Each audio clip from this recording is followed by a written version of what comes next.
people dying, suffering, kids, and all this horrible stuff that we've seen happening, to go in and take out the nuclear facilities and be out. I don't know. Bots voted.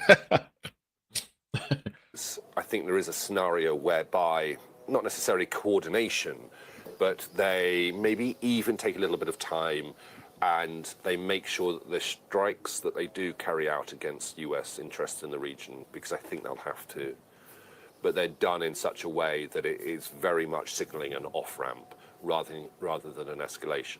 Now, there is, of course, another scenario, a real scenario, that they say we're going to widen this conflict. I'm not sure what more they can do to Israel. I think they're doing about as much to Israel as they really can at the moment. But, shipping in the Strait of Hormuz, for example, you suddenly start to really disrupt the global economy. Let me play this clip here. I was just posted. Nuke sites with B-2 bombers. Also Isfahan, as well as Natanz. Natanz had another underground facility. Remember, before Fordo was built in 2006, Natanz had been the main enrichment site.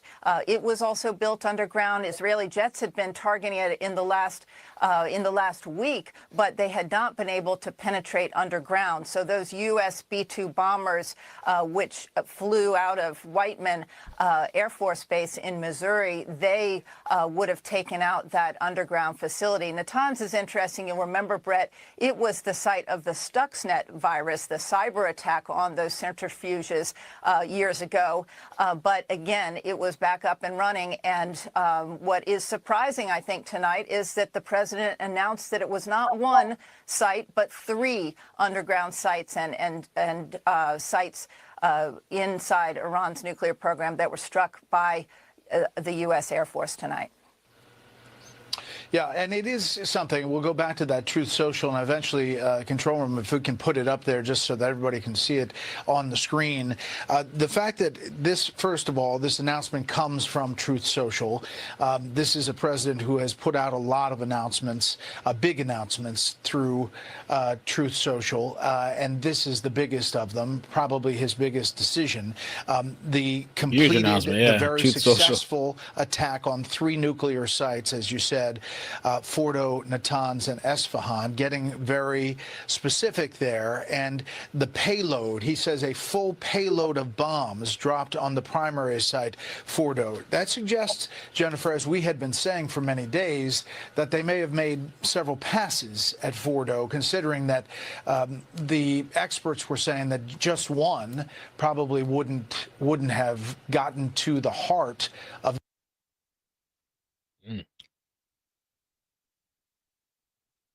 BDA, which is battle damage assessment, will take a little bit of time to be carried out before they know the extent of the damage at Fordow. Everybody's spoken about the American weaponry, the MOP bomb, as though it's a sort of a foregone conclusion that it can do this damage, it can do this job. It's not. It's not been used in this way ever before, and so. It'll be a very interesting moment for the US military to see whether or not it has lived up to its hype, so to speak. So we'll know that in due course. But I think it'll be very interesting to see and hear what Donald Trump has to say when he addresses the nation. Will it be a victory speech? Will it be almost gloating? Or will there be an air of humility to it, which would sort of recognize the risk that this... Well, we've got to recognize the risk. Everybody knows the risk. We've got to recognize it for it. Well, we see Donald Trump as quite a sort of grown-up statesman who has come in to potentially and hopefully, from his point of view and from an Israeli point of view, finish the job, or will it be sort of Donald Trump crowing about the job that he has ordered the US military to do? I think it'd be really interesting to see what his tone is like when he addresses the nation.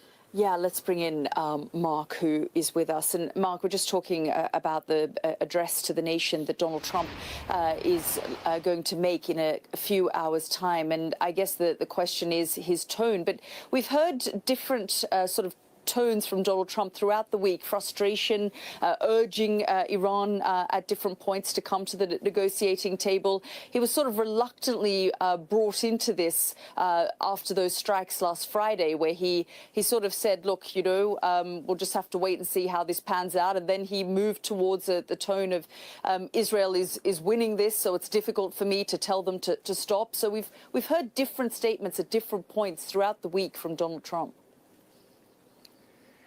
And I think those different statements reflect the different advice that he's getting from all corners. I mean, remember that there are those within the Pentagon, I'm sure, who were very keen for him to just go for it.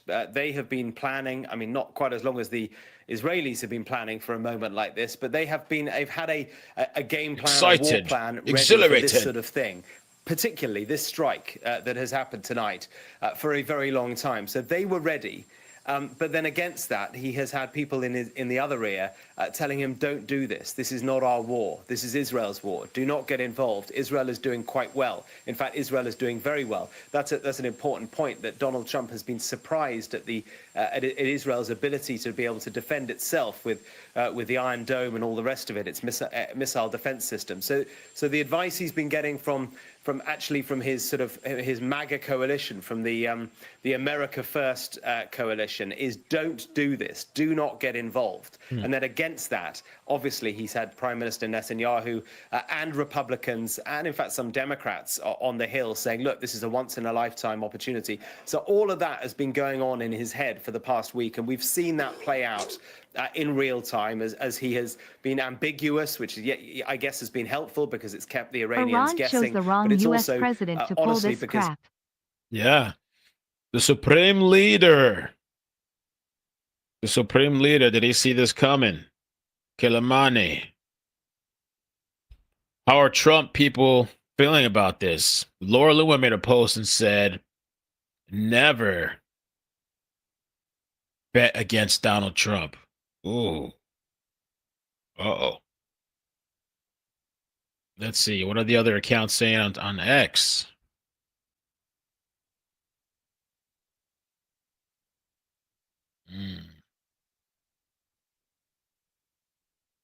Oh, photos from the nuclear site. So they're claiming this is photos from the nuclear site. Take a look at this. Wow. So there's a video too. But it says we highly doubt the authenticity of this media. First frame the nuclear facility. A lot of the stuff is fake.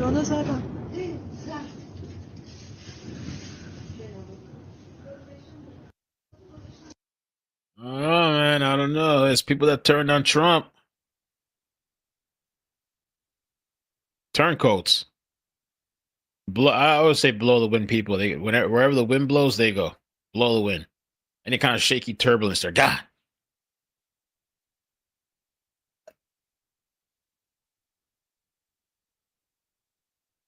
What else we got? What else we got? Footage from Iran. But we don't know. We don't know the ramifications from this, man. It could be drastic. How's Putin going to feel about this? How's Kim Jong-un? How's he going to feel? How's China going to feel? How's Alaba? How's he going to feel? There might be a sense of relief, though. Those countries surrounding, they might be like, oh, thank God he did it. Oh, yes. Finally, it's over. Could be.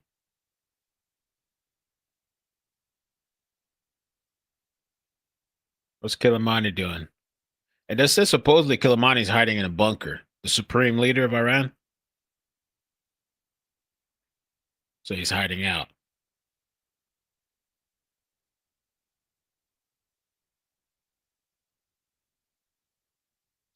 They said at least 6 U.S. B-2 stealth bombers are now over the Pacific. That was 10 hours ago. Damn.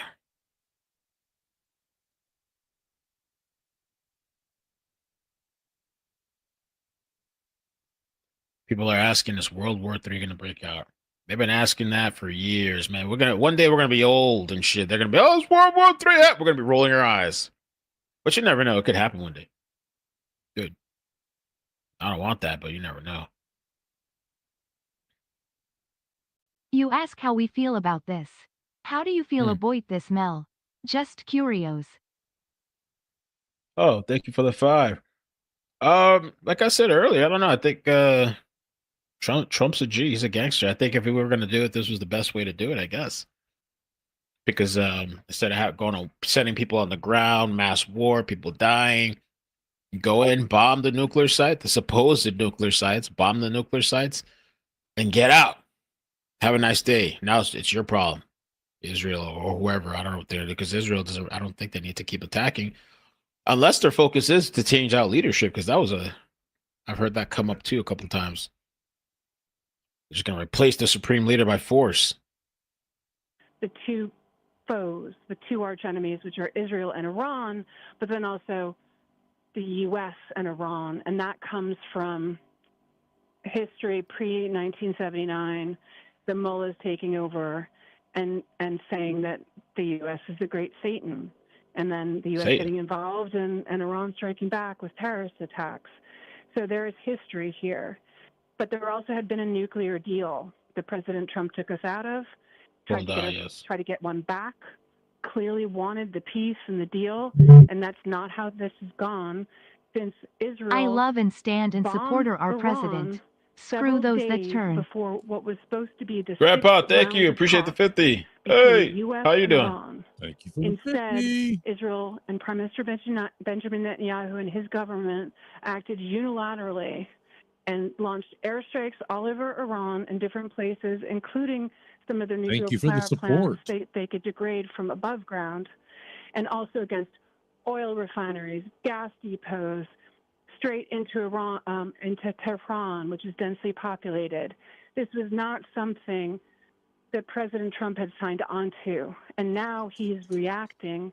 He's gone a step further with this U.S. involvement, for the first time being offensive, not defensive, in this since Israel bombed. Okay, let's listen a little bit to listen to let's change up the stations a little bit. Roger that. Let's change it up. Big announcement tonight. Big announcement. 2 aircraft carriers. There was supposed to be a 3rd aircraft carrier that was going to go into the Eastern Mediterranean. So we may have that as well. Then we have all the stuff that's in our bases. You know, we've got a lot of F-16s, a lot of other aircraft in the area. We got a lot of aerial refueling capability, not just in the Middle East, but also stretched out to reinforce whatever has to be done with various other locations that might be used in concert with this. So a lot of aerial refueling capability, and that's something where the U.S. is kind of exceptional in the world, is our ability to do in-flight refueling. We have a capability that just no other country comes close to in terms of our ability to support those operations. So we have all of that out there. We have all the air defense missiles, for drones and for ballistic missiles. And we're probably coordinating with all of our Middle East allies, particularly those between Iran and Israel, to keep all their air defense capabilities ready to go. And particularly in those countries where we have U.S. bases, should Iran decide to go that direction. I would mention that Iran has gone that direction before. Don't forget that they did attack Al-Assad Air Base with ballistic missiles some years ago. So that's a real. There was this page, the Western Journal said this was an hour ago, breaking Israel Hey, says friend. it killed. Thanks for 5 years daily news. I support Thank Trump. you. Stay responsible, people. Much love, Mel. Carolyn. Thank you so much for the 10. I think, did we email? I think I got an email from you, right? We talked a little bit. Thanks for the 5 years daily news. I appreciate it. Thanks. No, there was this tweet that said breaking Israel says it has killed one of the top Iranian commanders. And then somebody under the reply, their top commander gets killed literally every other week, which is true. There was some type of top leader getting killed every other day. No proof of nuclear weapons. Trump is putting his legacy first, not American interest. They found, despite what many accounts on X are saying right now, claiming this video is old and not from tonight's U.S. strike. So that video was fake. Fake news.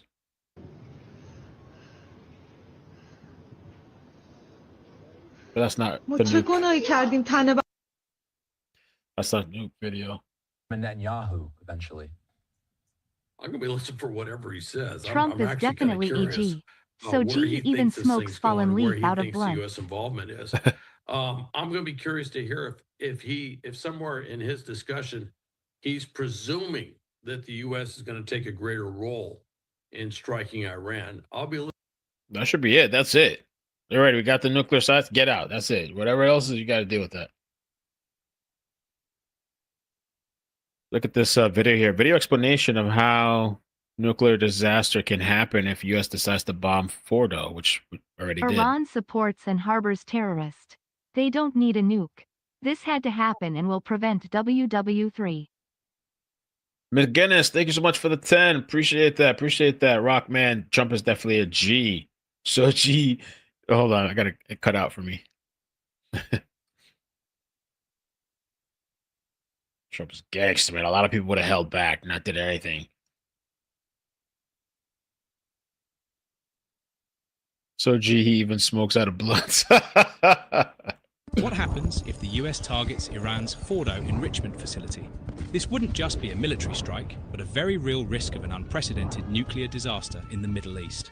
The Fordo facility lies south of the capital, Tehran, near the holy city of Qom. It's built under a mountain, more than 80 meters deep underground.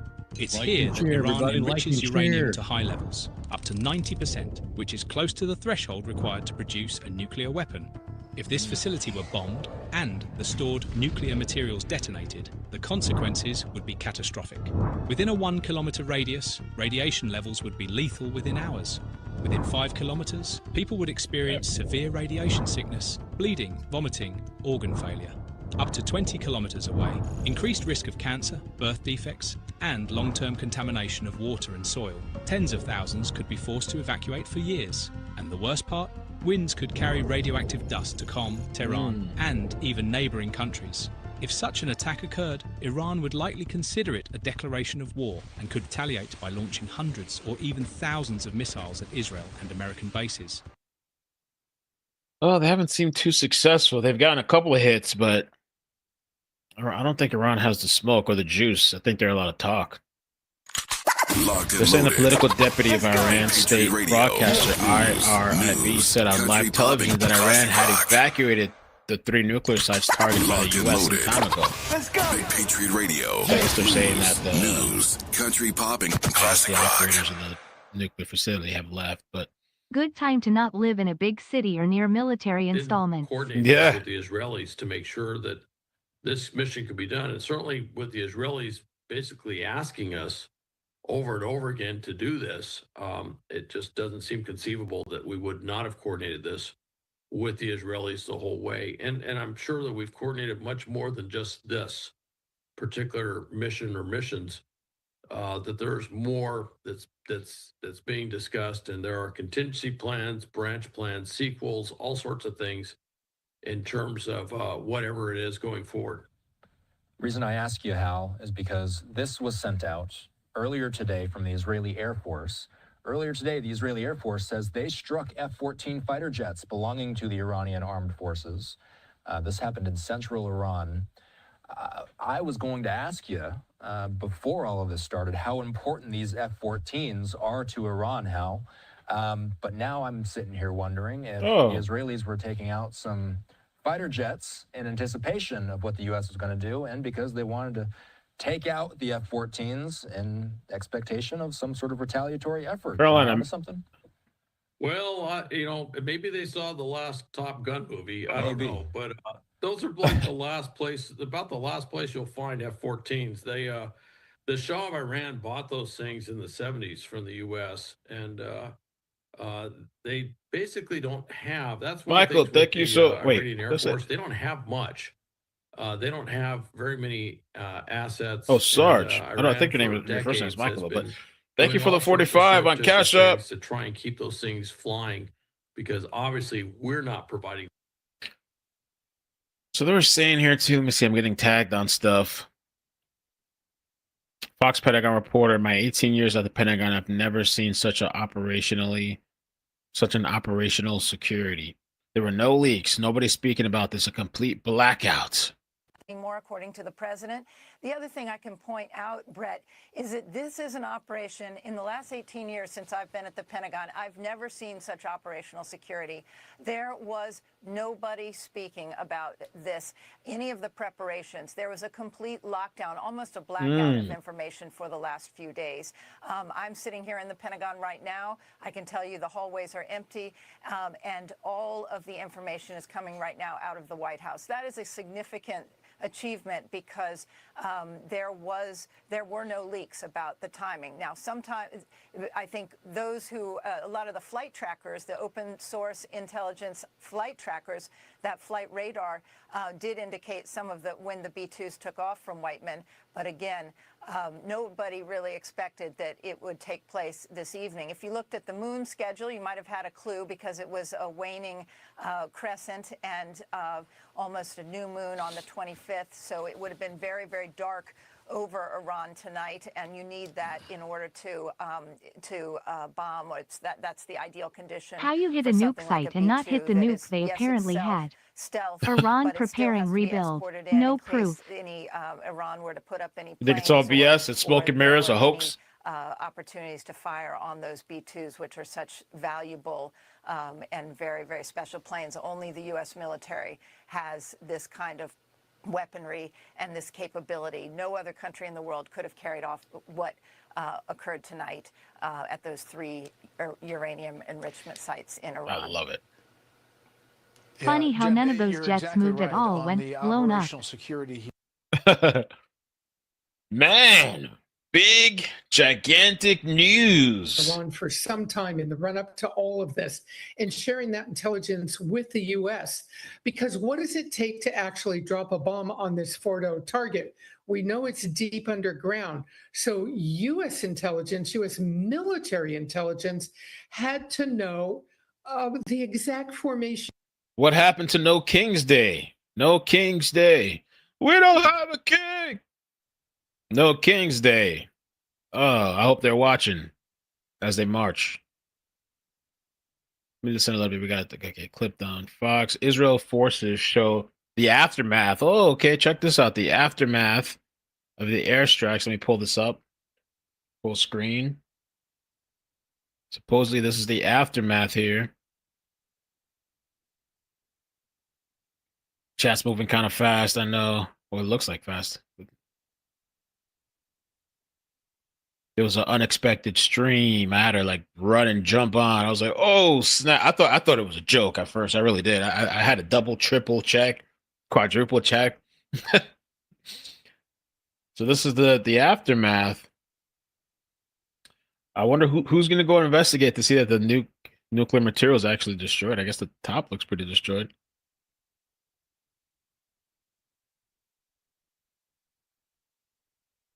All right. I really want to see what people have to say on X. By sending them to Guam. In fact, the difference between Whiteman Air Force Base, where they're stationed all the time, and launching them from Guam, doesn't give us a whole lot of capability. You get a little bit more in terms of range advantage if you launch them from Diego Garcia. Then again, you don't have all the facilities as far as They're saying Trump now posted an American flag just as he did after the drone strike in Iran's Soleimani throwback. Cenk Uygur made a post. You know who's not anti-war? Someone who starts a war. F Trump. Cenk Uygur. He's from what's the name of that show again? The Young Turks. Big channel, big show, whatever, on YouTube. He's a moron. I see him sometimes on Piers Morgan. I follow his page just to keep up with the crazy, you know. Cenk Uygur. Nikki Haley on X. Well done. The Jews in Israel have the power now. Cry harder. But now Israel first celebrates and rubs it in to the left and America first. Neither one of us have the power to stop it. I'm MAGA. Done with him. F Trump. He's the liar they all said he was. So some people feel like that. Some people feel like that. Some people It's the divide that I'm talking about that I've seen online are saying they're done with Trump. F him. That's how they feel about it. Now, people, they try to say like he ran on no wars, but he's done missile strikes before. This is not the first time he's done like a strike on a place, whatever. This could be another one of those. I mean, we'll have to see. This is on another level, though, another scale. We'll have to see the reaction. But he's done these kind of like strikes before. Maybe he has some type of intel that we don't know about. I don't know. I'm incredibly disappointed as a Trump voter. This is not what I voted for. The exact opposite. The irony about joining Israel's war is that anti-Semitism is about to reach levels the world hasn't seen in a century. If this gets worse, it will. He started a war.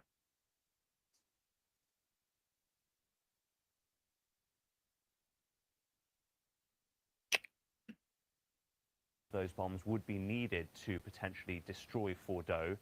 There was talk even of mock No F. Fordo, That guy and models any others being that given say to F the Trump. Obama administration years ago. Give me 1 second. With sort of presentations in the Oval Office showing what a destruction of that nuclear site could look like were the Americans to drop the bomb. And Trump has done it, it appears. We Some won't people are know gone. exactly, more detail on that until it comes from the president. Some people jumped off the ship. President's statements. But 2 days after he gave Iran this 2-week window for diplomacy, That's how you do it. Gone in. It changes the dynamic of this war entirely. It makes it completely unpredictable. We now. Yeah, he was like, I might do something. Maybe I'll do something. Maybe I won't. We'll let you know in 2 weeks at the most. Literally 2 days later, boom. United States of Israel. Let me see what they're saying here on From your Fox. experience in this business, is it likely that this decision was already made way before that? Well, there were reports that he had already made the decision on the strike itself. That was being reported widely for days. And as we had discussed on the air, one of the things was that it was within 2 weeks. It wasn't 2 weeks. There was a lot of, and I think that was the intent, was for the Iranians to believe, oh, we got a 2-week reprieve here. And I don't think we wanted to disabuse them of that. But the exact language was within 2 weeks. Now, within 2 weeks could be 2 hours, 2 days, a week, whatever. And as we've seen now, that within 2 weeks was well within 2 weeks. And Supposedly there's this post now on X. I have to verify this. All American bases in every country will be burned. They're not happy. They're not happy about that. U.S. President Donald Trump tells Barack Ravid in a phone call, we had great success tonight. Your Israel is much safer now. Israel's Home Front Command has issued a highest level emergency instructions. With approval of the defense minister and the following situation assessment, it was decided that starting today, Sunday, at 3:45 a.m., it's Sunday over there, I guess, there will be an immediate change in the Home Front Command's defense policies. As part of the changes, it was decided to move all regions of the country from a partial and limited activity classification to a necessary activity classification. The guidelines include a ban on educational activities, gatherings, and workplaces except for essential businesses. The guidelines published by the Home Front Command, though official distribution channels, should continue to be followed. Okay. So it's a holiday. Laura Loomer, and Owen Schroyer from Alex Jones. Alex Jones took the side of Tucker, or just, you could just say not bombing Iran, not getting involved at all. So Owen Schroyer as well had the same type of sentiment and feeling. And I guess he's beefing back and forth a little bit with Laura Loomer.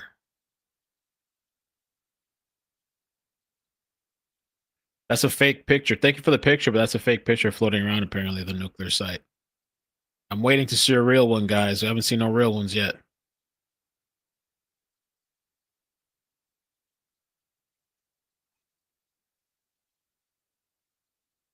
What else we got? What else we got? The internet's flying, busting. The U.S. military is now briefing troops that its strike on Iran will likely result in a counterstrike on U.S. bases and facilities. So they're going to be on high alert. High alert.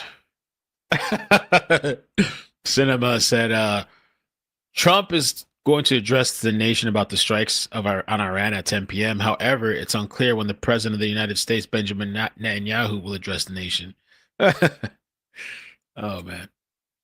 People got a lot of mixed feelings, man. Mixed feelings about the whole thing. Like I said the other, I think I said the other day, I'm riding with Trump. That's how I feel about it. I'm riding with Trump, and I just hope for the best. You know, I don't want any war though, so you know, I don't know how this is going to turn out. I don't know, you know, the ramifications potentially. Israel post. There's another post here. I'll show you guys. I don't even know if this is real. I don't know what's real anymore. Nothing's real anymore. This one says the video of the explosion at Fordo appears likely legitimate. This one may be legitimate. Nothing's real anymore. Everything's AI. Everything's automated, animated, you know, bots. You're not even talking to a real person anymore. Supposedly, this is a bomb of the site. Oh, wow.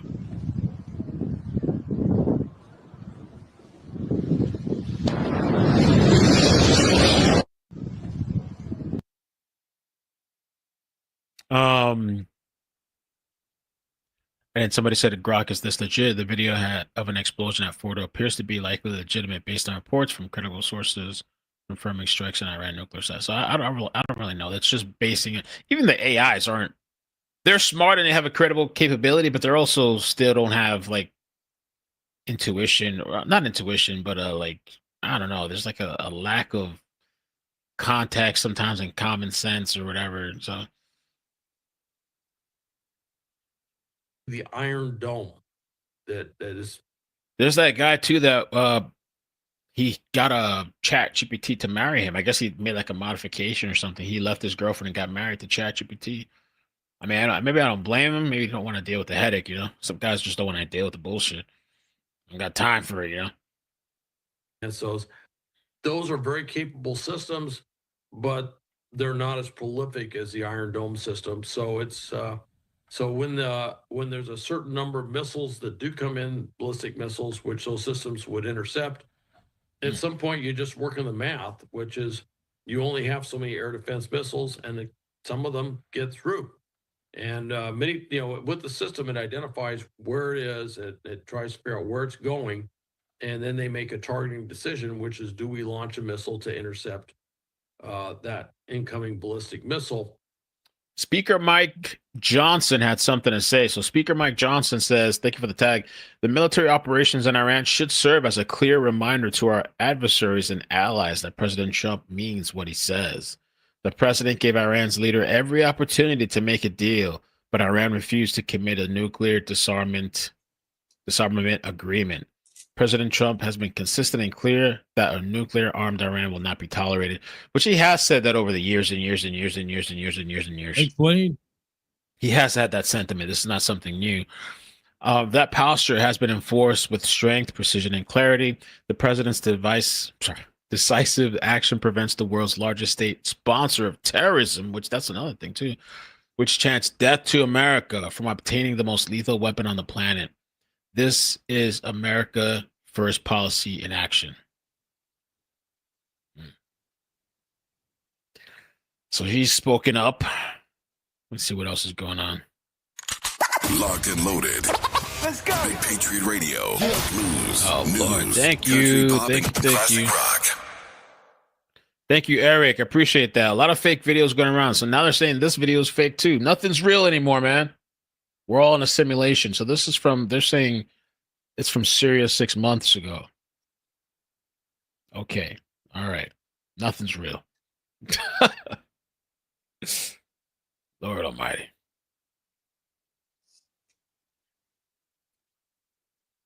So yeah, they're briefing troops about this potential counterattack. Yeah, what kind of counterattack does Iran have? Or the Houthis and other people, are they going to join in or what? Or are they backing down?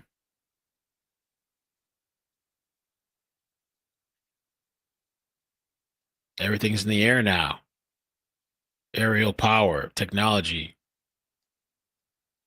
Are they going to hack us? They don't need to hack us because listen, there's so many leaks. I don't even think these leaks are by accident or whatever. What did I say the other day? Like millions and millions of passwords. I think they do this shit on purpose. They already have all our information. There's nothing. I mean, what are they going to hack? I guess maybe the banks. They could hack the banks or maybe the electric system power. I don't know. What are they going to hack? There's nothing. You want my password? They already have my password and everything else. That's why I have to double authenticate and everything. And even that, there's a way to get past it. They have all our stuff already. They're selling our information every day. There's websites that are selling our information every day. Your address, your family's out, all kinds of stuff. People are getting mad about something Trump doing and now that Reagan should have done 40 years ago. Boom, boom. Time for peace. Now Trump says time for peace.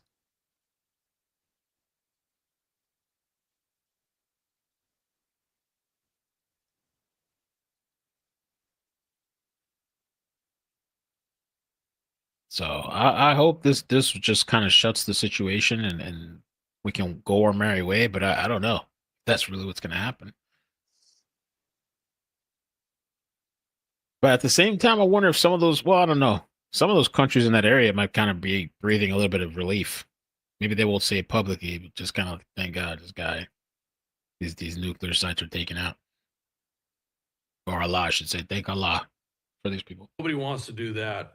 So that is something that works to Iran's favor, which is the U.S. doesn't want to go in there on the ground. Israel either doesn't or can't go in there on the ground. And nobody else is poised to go in there on the ground. So for Iran, they're not going to get overwhelmed by ground forces literally coming in like you saw with the U.S. and Iraq where it went into Baghdad. They're not looking at that type of scenario. Will you have What they Trump are live looking when he at comes on is a TV? scenario- Yeah, for sure. I'm going to hang out till 10. We're waiting till 10 p.m. Eastern. A little less than an hour. Trump's going to talk. So I want to hang out just to see what he was going to say. I'm sure it's going to be interesting. Got to be interesting. Oh, yeah.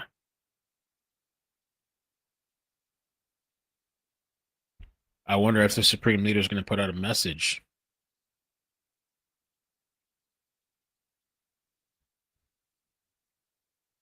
They kept talking about those planes earlier today, but I've been hearing that for the last couple of days, so I didn't pay too much attention to it. Kept, the bees bombers and the doomsday plane and all this stuff. But they were right. They were right about the weekend. Was the big strategic threat that they posed. You know, interestingly, Macy. if you look at North Korea by Thank you for the 5 on Rumble. Thank you for the support on Rumble. Appreciate that. What's up, Zippadoodle? Dr. McCann. Thanks for the coverage. Thank you for the support. Yeah, the St. Truth Social was down. I don't know if it came back up. He made the announcement on Truth nuclear Social. weapon, and then they tested a nuclear weapon, and now they probably got 30 to 50 nuclear warheads out there, and certainly a lot of ballistic missile capability to deliver those warheads. That whole thing, everyone was looking at with Iran saying they're going to do the exact same thing. They're just playing games, and they're going to do the same thing. And part of the reason that North Korea did that was because if you actually Nobody is looked going at to the do ground anything about forces, it but act their dramatic military- online. their conventional military Even Iran's forces in neighbors North think Korea, that they suck and are probably was celebrating old, it was right now. antiquated. That's what I was This thinking. is They might be peace through strength, sadly. They might be quietly celebrating. Yeah, they might. Thank God. Somebody had to do it. Thank God. I have to deal with this, you know. And so their only avenue of approach was to develop a nuclear capability, this that or- unconventional military threat.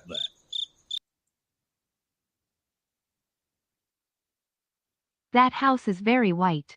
The same thing Iran was trying to do, and now they can't do it. So, you know, strategically, they just don't have the same gravitas that they had before.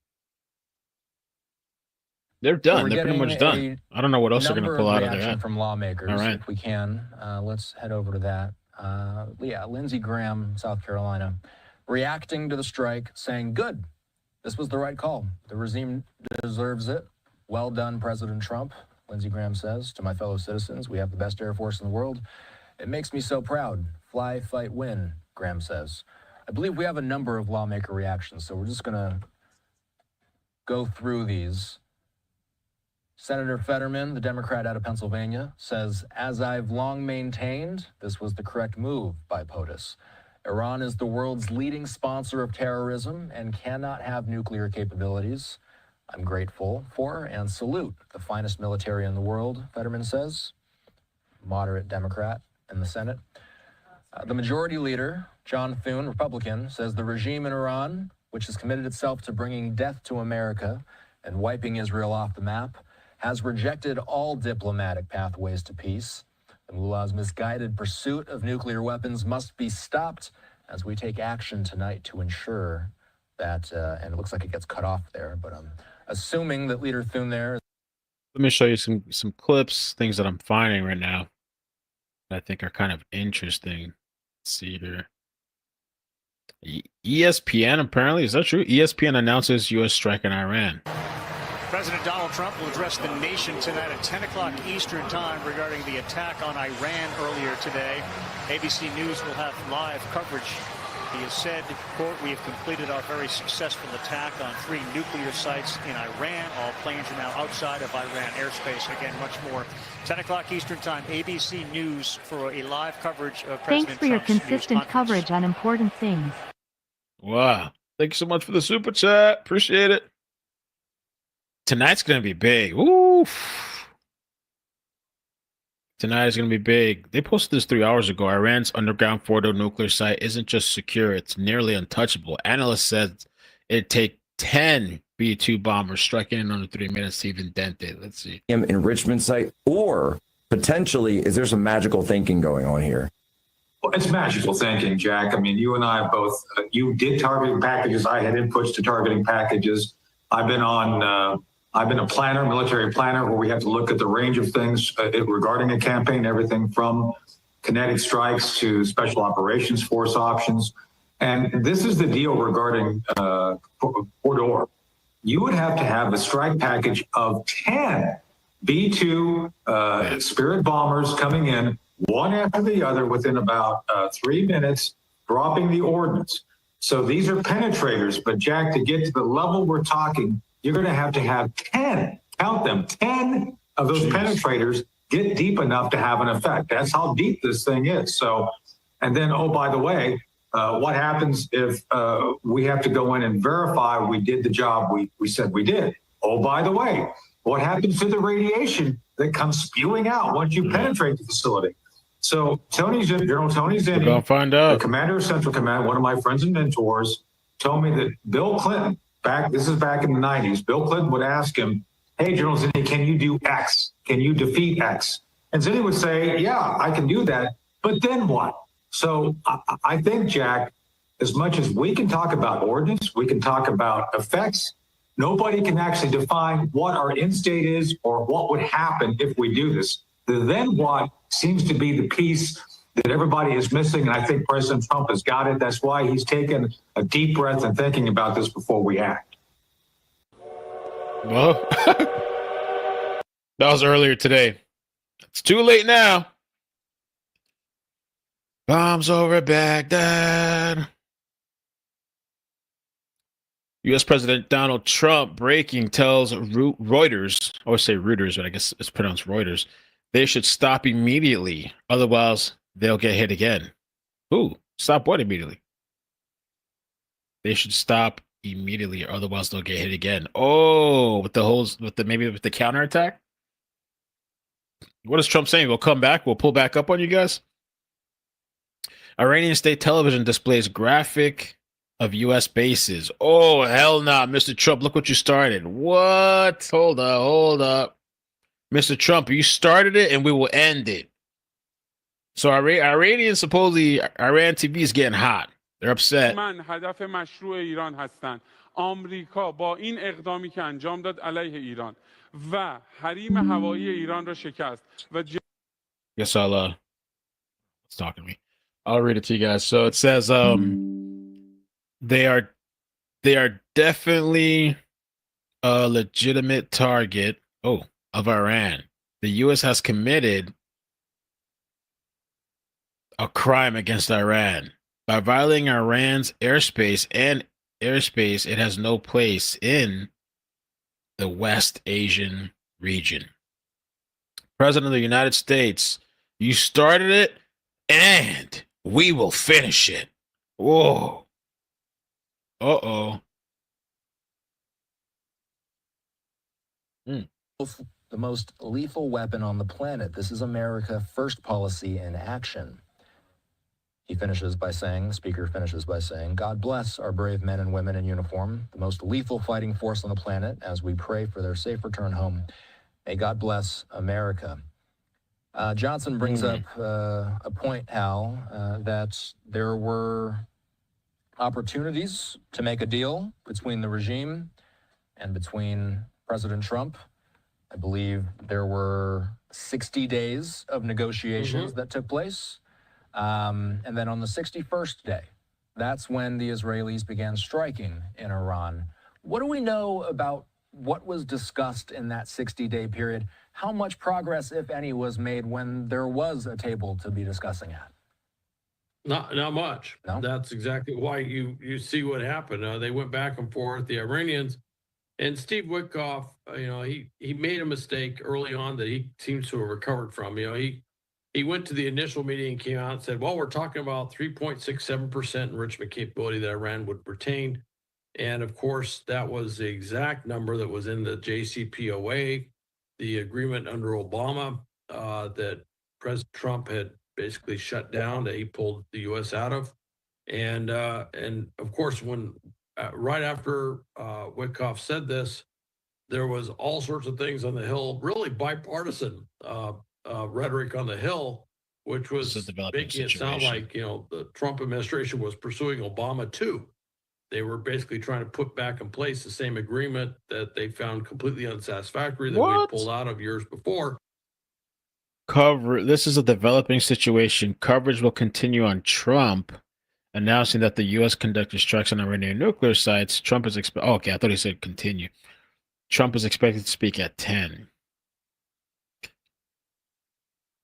Trump has issued a warning to Iran saying they should stop immediately or otherwise they'll be hit again. I don't know if you want to try him. I don't know if you want to press him. Were in a place where they said, we can't give that up. And in their mind, if they gave up the enrichment capability, they kind of gave up the only card they had left to play, so to speak.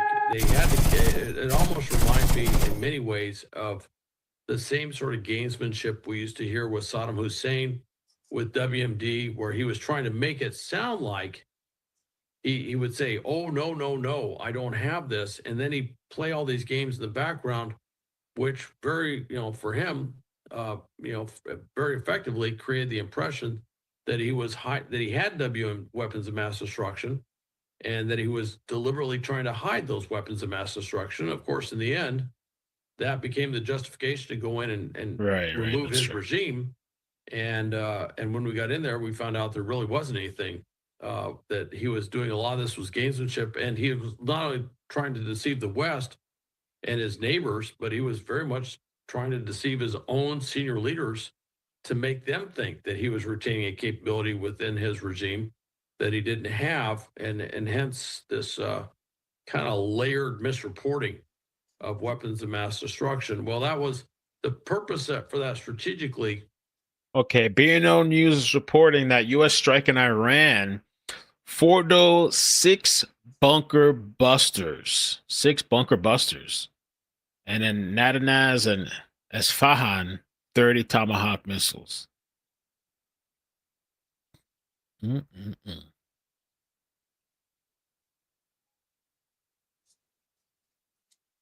180,000 pounds of ordnance. Oh, there's a war going on. Even that the SD Pal T, she's beefing with people. The Kamala Harris impersonator.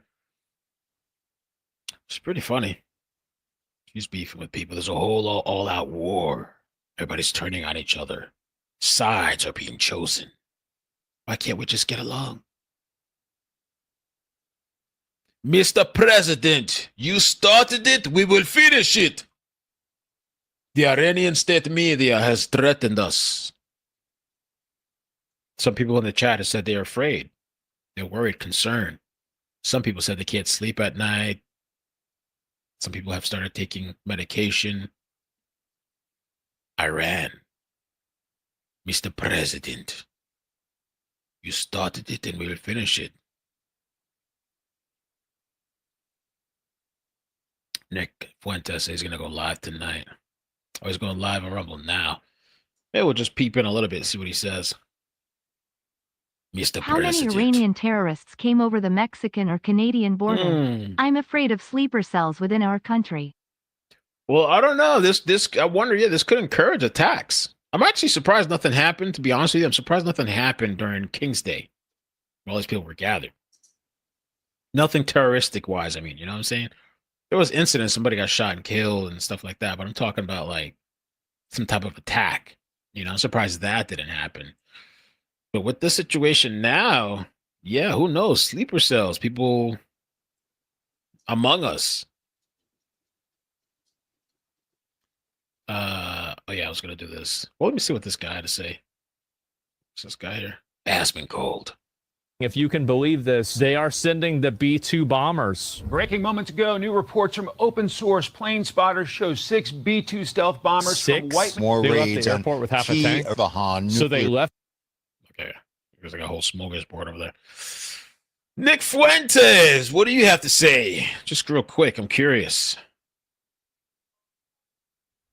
Outside the city gates, outside of the gated community, on the other side of the tracks, downtown, wherever.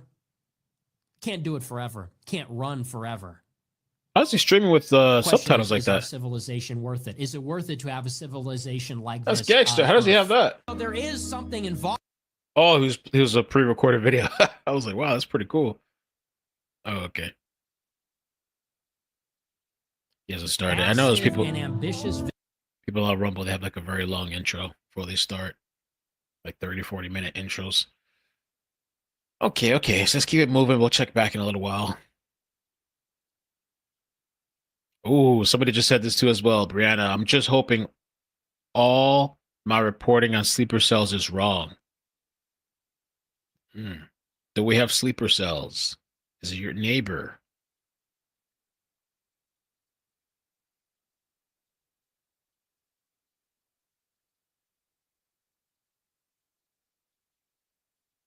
What else we got?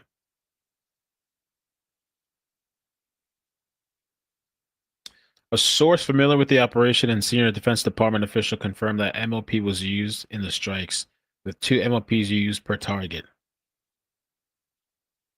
The U.S. reached out to Iran diplomatically Saturday to say the strikes are all the U.S. plans in that regime change.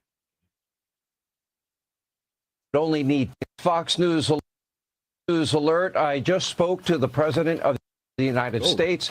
I have some new information and breaking details to share about tonight's what is historic air campaign. Now, tonight, Iran's nuclear ambitions, they are officially dead. It appears the United States just completely obliterated Iran's top secret Fordow nuclear facility with 6 huge bunker buster bombs. It was originally speculated that you would only need 2. It turns out they used 5 to 6 dropped from America's stealth B-2 bombers. And that's not all.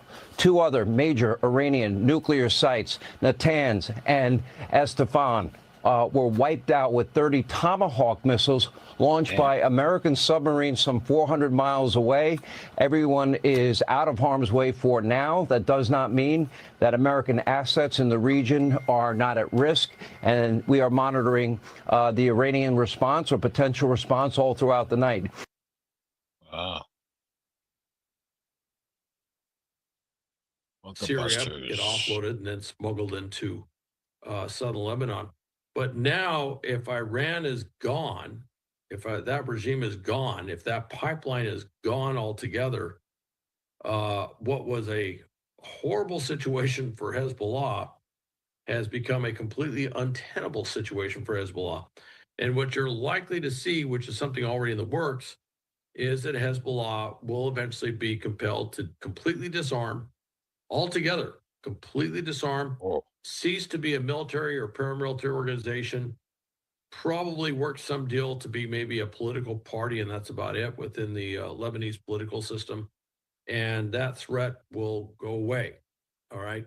Hamas may be compelled to finally say there is no future. We're done, and take the best offer they have on the table to basically save themselves and remove themselves from being part of the equation with Gaza and probably part of the equation with the West Bank as well. So you'll probably see that. Now, the other thing that you're already seeing underway is in Iraq, and there has been an active dialogue between the government and these Iranian-backed Shiite militias, some of which have targeted the U.S., targeted our interests over there, but targeted our bases over there. There has been a lot of discussion as they've been watching the things kind of unfold, particularly with the Assad regime falling. They've been kind of saying, we're not in a great position here, and maybe we should cease to be this paramilitary thing because we could end up in the same situation as Hezbollah or one of these other groups. So they've already had a dialogue on maybe they become a political thing. And then you get to the Houthis, and the Houthis is a different thing where I don't know what's going to happen. They're very entrenched, but Bringing you the best selection of hits for your listening pleasure. Yeah, so let's get into it. BigPatriotRadio.com. Targeting Western ships that, to any degree, but it may be enough.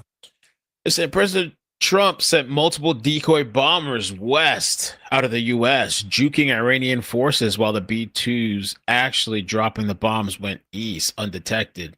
This threw everyone's timing off, including the media's. Iran did not expect the bombing tonight. From the White House after those unprecedented strikes against Iran's nuclear enrichment sites, 3 in all in Isfahan, Fordo, and Natanz. And you mentioned the 6 bunker-busting bombs, Sean, that the president told you about. That means 3 B-2 bombers were involved in the strikes tonight because each B-2 bomber can only carry 2 of those 15-ton bunker-busting bombs. So that means 3 B-2 bombers were involved. And as we heard from Jennifer's reporting, it's likely deception was involved. Everyone woke up this morning to chatter about these 6 B-2 bombers flying west over the Pacific, refueling over Hawaii at about 11 p.m. But it's clear now that those were decoys and that another flight of B-2s flew east, likely 3 of them. When you said 6 bunker-busting bombs were dropped, that flight that went east went to the target and annihilated Fordo, as we're hearing, likely destroying Iran's nuclear enrichment program. As you mentioned, for 11 years, President Trump has made clear that Iran will not have a nuclear weapon. That was his red line, and tonight he enforced it. You mentioned the 30 Tomahawks fired from sub. Pull the juke. All part of the plan.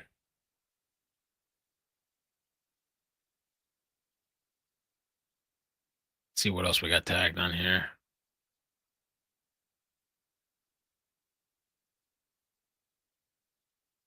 Escovino.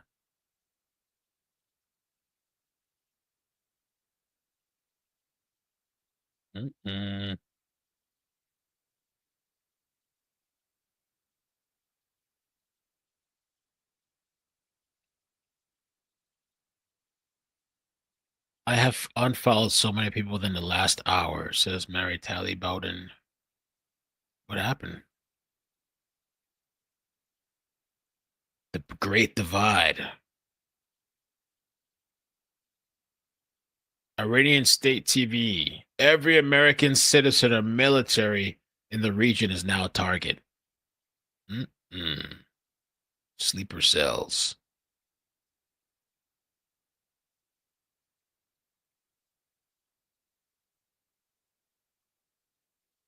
Damn, the NYPD said We're tracking NYPD News. We're tracking the situation unfolding in Iran.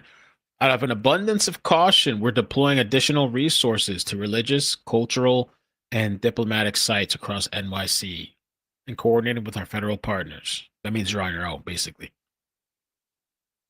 Yeah.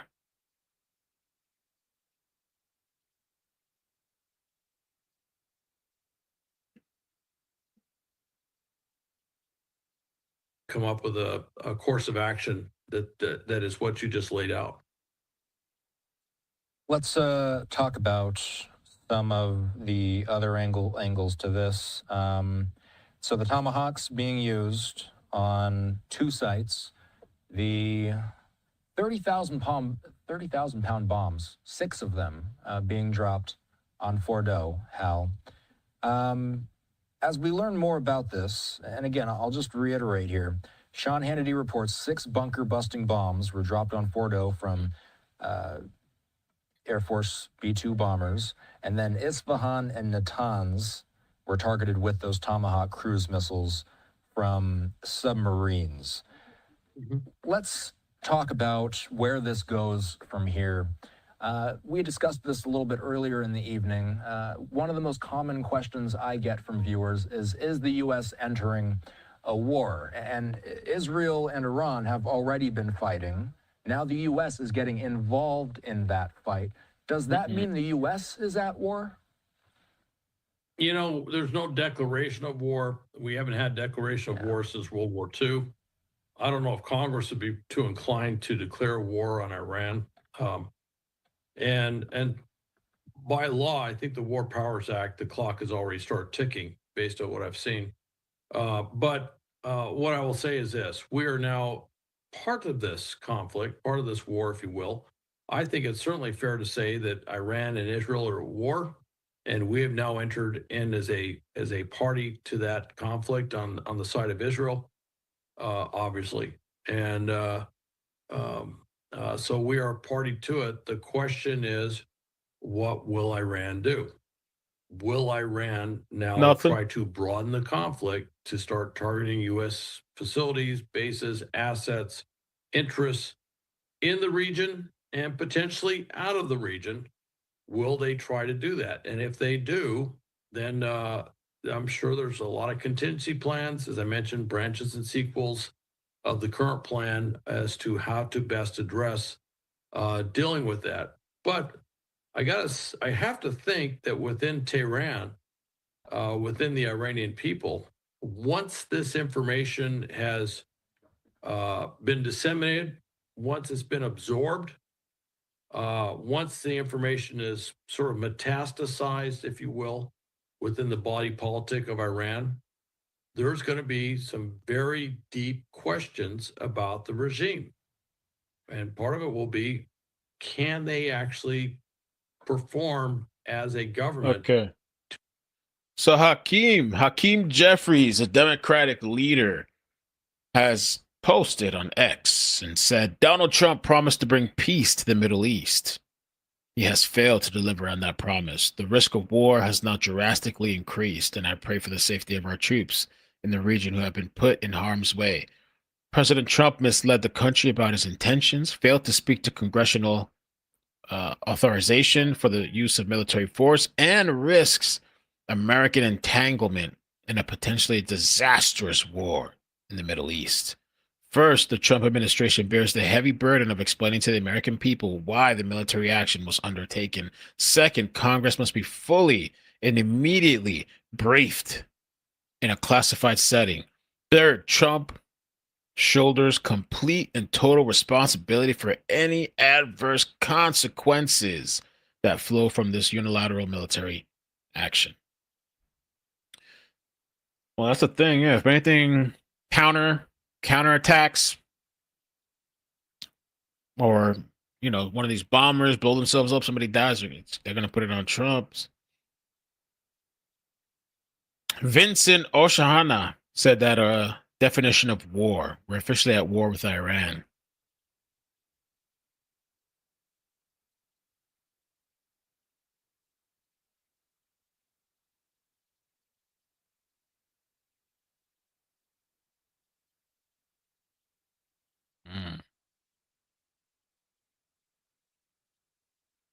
They're still sending me the fake video.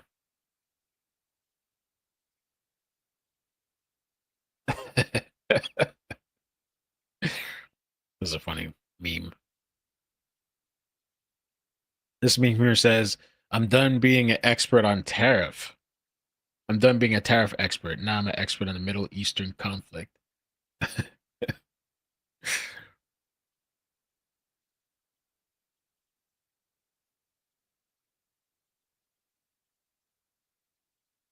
Pray for Iran. Oh my God. Somebody said pray for Iran and Candace Owens.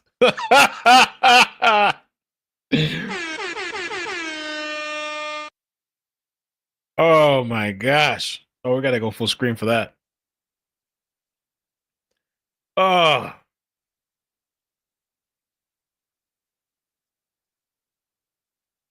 Oh, man.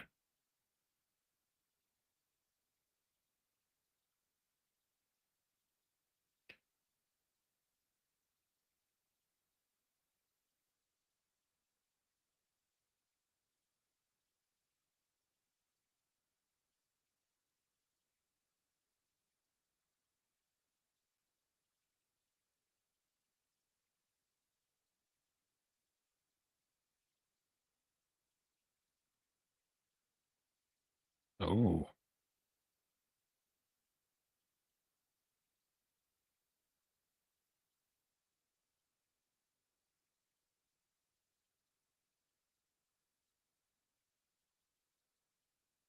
Let's see what else. What else?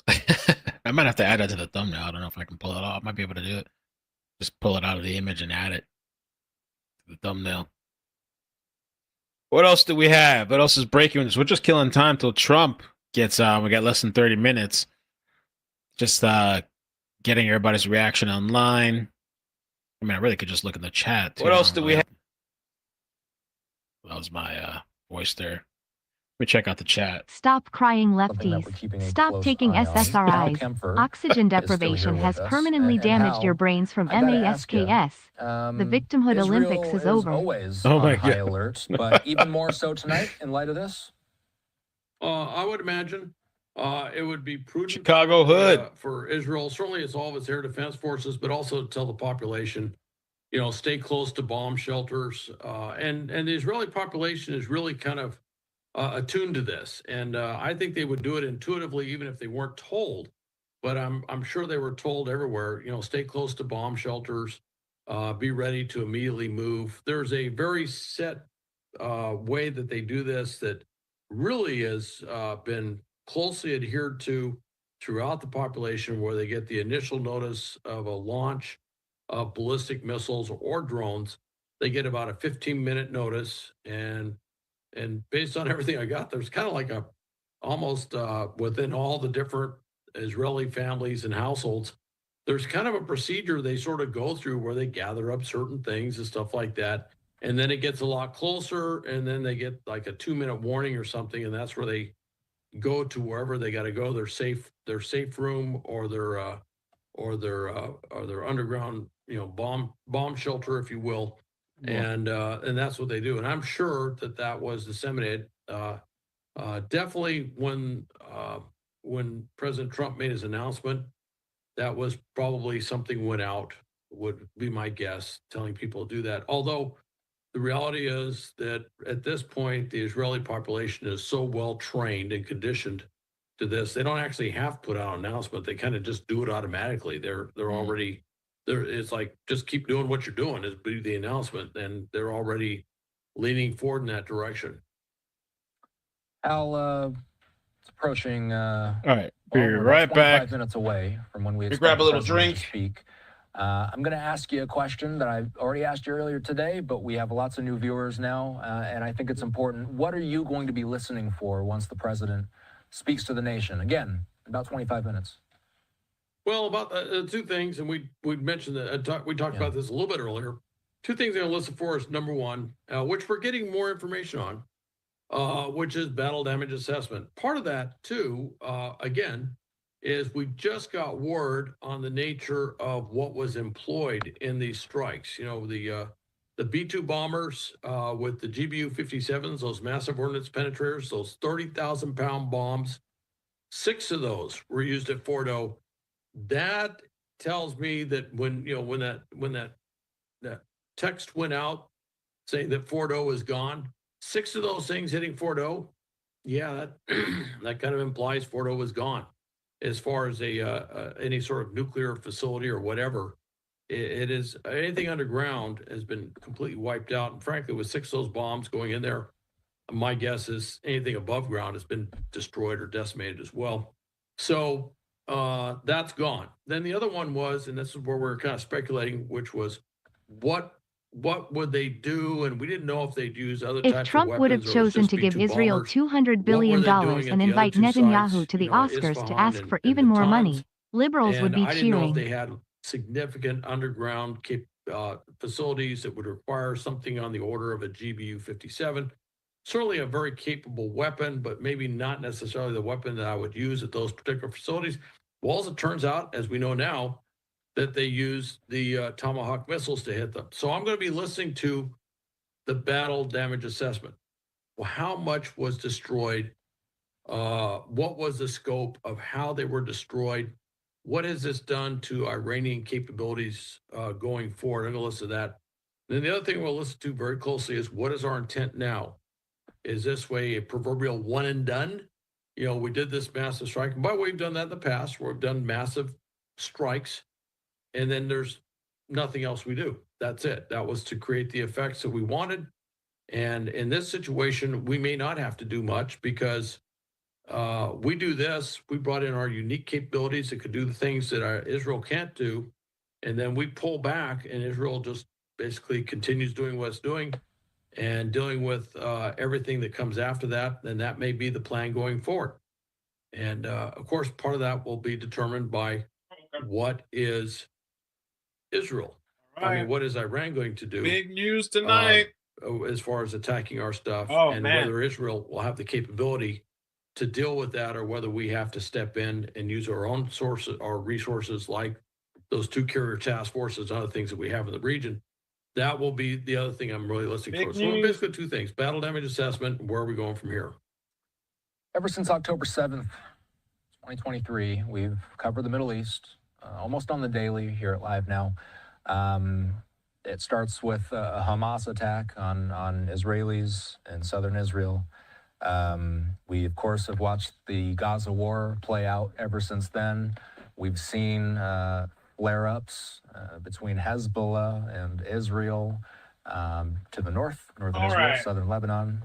We saw the I don't want to go. elimination I don't want to of wait. Nasrallah. We've seen the Houthis causing havoc in the Red Sea in the background while all of this has been going on. And I'm not even mentioning all the years and decades of history before October 7th, Hal, as it looks like we lose our feed there. There's so much history in this conflict. It's such a complex conflict. Are we starting to get to the beginning of perhaps the culmination of this conflict? Now that we're seeing both Israel and the U.S. directly strike targets within Iran, is that an idea that's on the table? I would imagine amongst the National Security Council, that has been a discussion that has gone on for quite some time. Which is, you know, they I'm have ready. to look at I'm ready the for next, Trump. you know, what is the next step? What is going Let's browse. Let's see what else is going on, man. I want to see what else.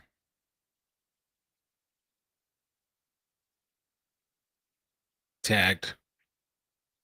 Mary Margaret Olahan.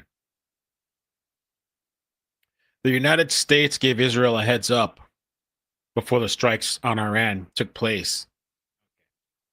Senior White House official confirms the Daily Wire. Thank you, Lindsay. Okay.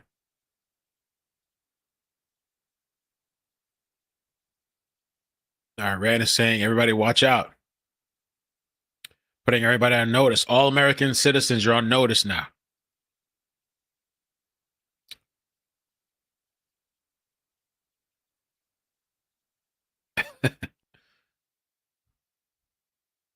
People upset with Trump. People mad at Trump. People happy with Trump. Mad. But you can't please everybody. I just hope there's no catastrophic, you know, I don't know, retaliation, but something happening after this because of this.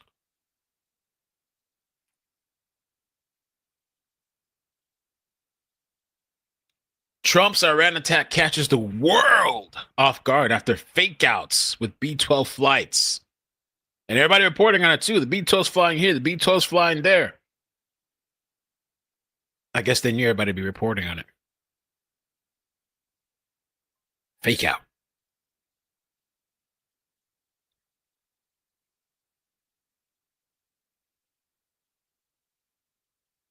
Candace Owens' live reaction.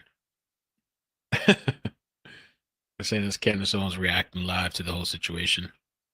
By the way, if you've been on my website, I've been messing around with it, so it's been kind of up and down. It's up, but I've been fine-tuning it, rebuilding a bunch of stuff on there, so if you look at it and things are a little wonky, that's why. Kind of working on it. Trying to work on the SEO, and not only that, a bunch of stuff behind HTML, the script, all the stuff. Trying to fine-tune that, so just in case, just a heads up. I should check my emails too. Huge news. I kind of missed you guys, man. I mean, not that seeing you guys again after a bombing, I don't know. I guess it is what it is. It's news.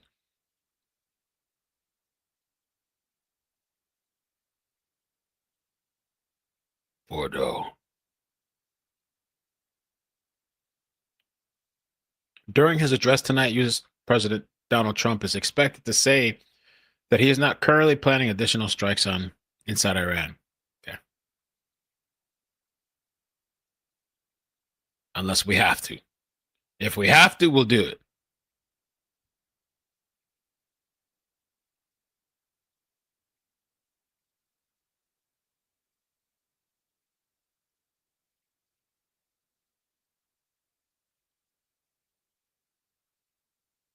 Okay. From Iran, some page on X.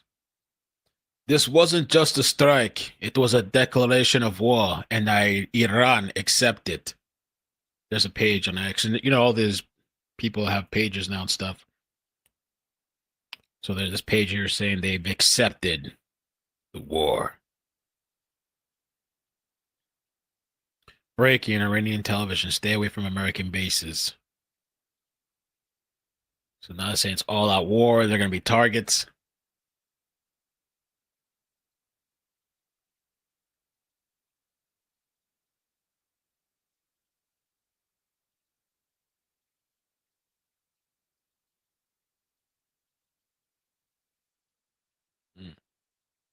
Other officials that came out in the last hour have been giving two information. One is that the sites have been attacked, but they don't go into much detail other than saying some damage has been done to Fordo, but not entirely destroyed is the sense that they're trying to give it. The other thing they're saying is that all nuclear material has been moved out of these sites already. So if Donald Trump or the U.S. administration was thinking that this is lulling Iranians into complicity. It seems that they were expecting this, despite the 2 weeks talk of 2 weeks diplomacy. They seem to have thought that any minute an attack could happen in Fordo, and so therefore they're claiming they have taken all nuclear material out of there, and they've then added that for that reason there is no worries about radioactivity from these sites that could jeopardize health of people who live in nearby cities. And so Buckman, I just want to jump in on that because what we're hearing from our partners at CBS News is they are saying that America reached out to Iran diplomatically on Saturday to say the strikes were all it plans to do and that regime change efforts are not planned. So a sense there that the US, of course, we'll hear from President Trump in about 15 minutes' time, says that this is one and done. Sure, and will that be enough for the Iranian regime the government in Iran to decide not to retaliate? That's unclear. It's still a very humiliating moment for them. But it is very important that after a week of Israeli attacks, the public in Iran wants this to end. Hundreds of civilians have been killed by Israel. Israel has killed families. Entire families have been wiped out in residential buildings in the middle of the streets. So these are seen as horrific situation that is this only a 7-day war has caused. There, at least much of the public would be hoping that the government won't respond, so this ends and there's a line drawn underneath it. So they would have to take that into effect as well, into the consideration as well. But they would also have to think about their supporters. They have talked about this nuclear facilities for years. They have spent tens and tens of billions of dollars protecting it, losing hundreds of billions of dollars in sanctions for it. So highest price have been paid. And if they're all destroyed, what do you have to show for it? And that could put pressure on them to respond somehow. But let's remember, the first term of Donald Trump, he attacked and killed a senior Iranian general. The response that came from Iran was missiles shot to a US base in Iraq. And that was the end. So could there be an understanding that Iran uses some missiles to show some reaction, but that doesn't go far enough for US to have to react again? That could also be a possibility. It has been. All right. So, almost 10 minutes left to see Trump's address to the nation. I'm sure there's going to be millions of people watching to see what he has to say. I don't know why I'm wondering what Nancy Pelosi has to say about it. Or what about Maxine Waters? What does she got to say? I'm sure she's rolling over upset.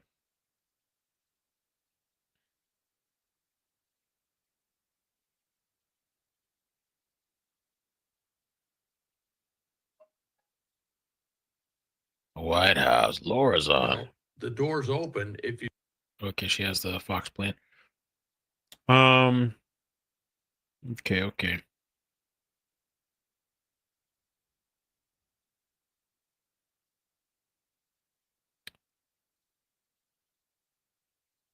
What comes next? What is coming next?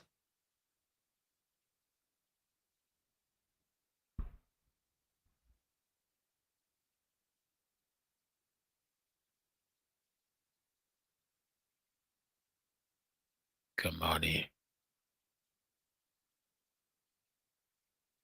I learned about the Trump's unconstitutional attack on Iran. Imagine if Trump had to wait on these people to get approval to do things. Like if he had to sit there and like all the red tape or whatever. This is a statement from Donald Trump, quote, "We have completed our very successful attack on the 3 nuclear sites in Iran," etc.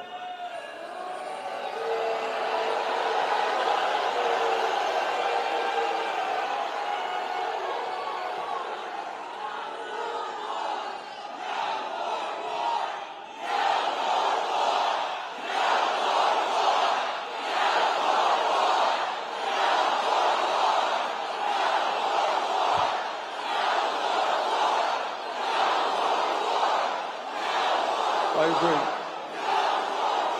And I want to tell you something. Not only is this news that I've just heard this second alarming, that all of you have just heard, but it is so grossly unconstitutional. All of you know that the only entity that can take this country to war is the U.S. Congress. The president does not have the right.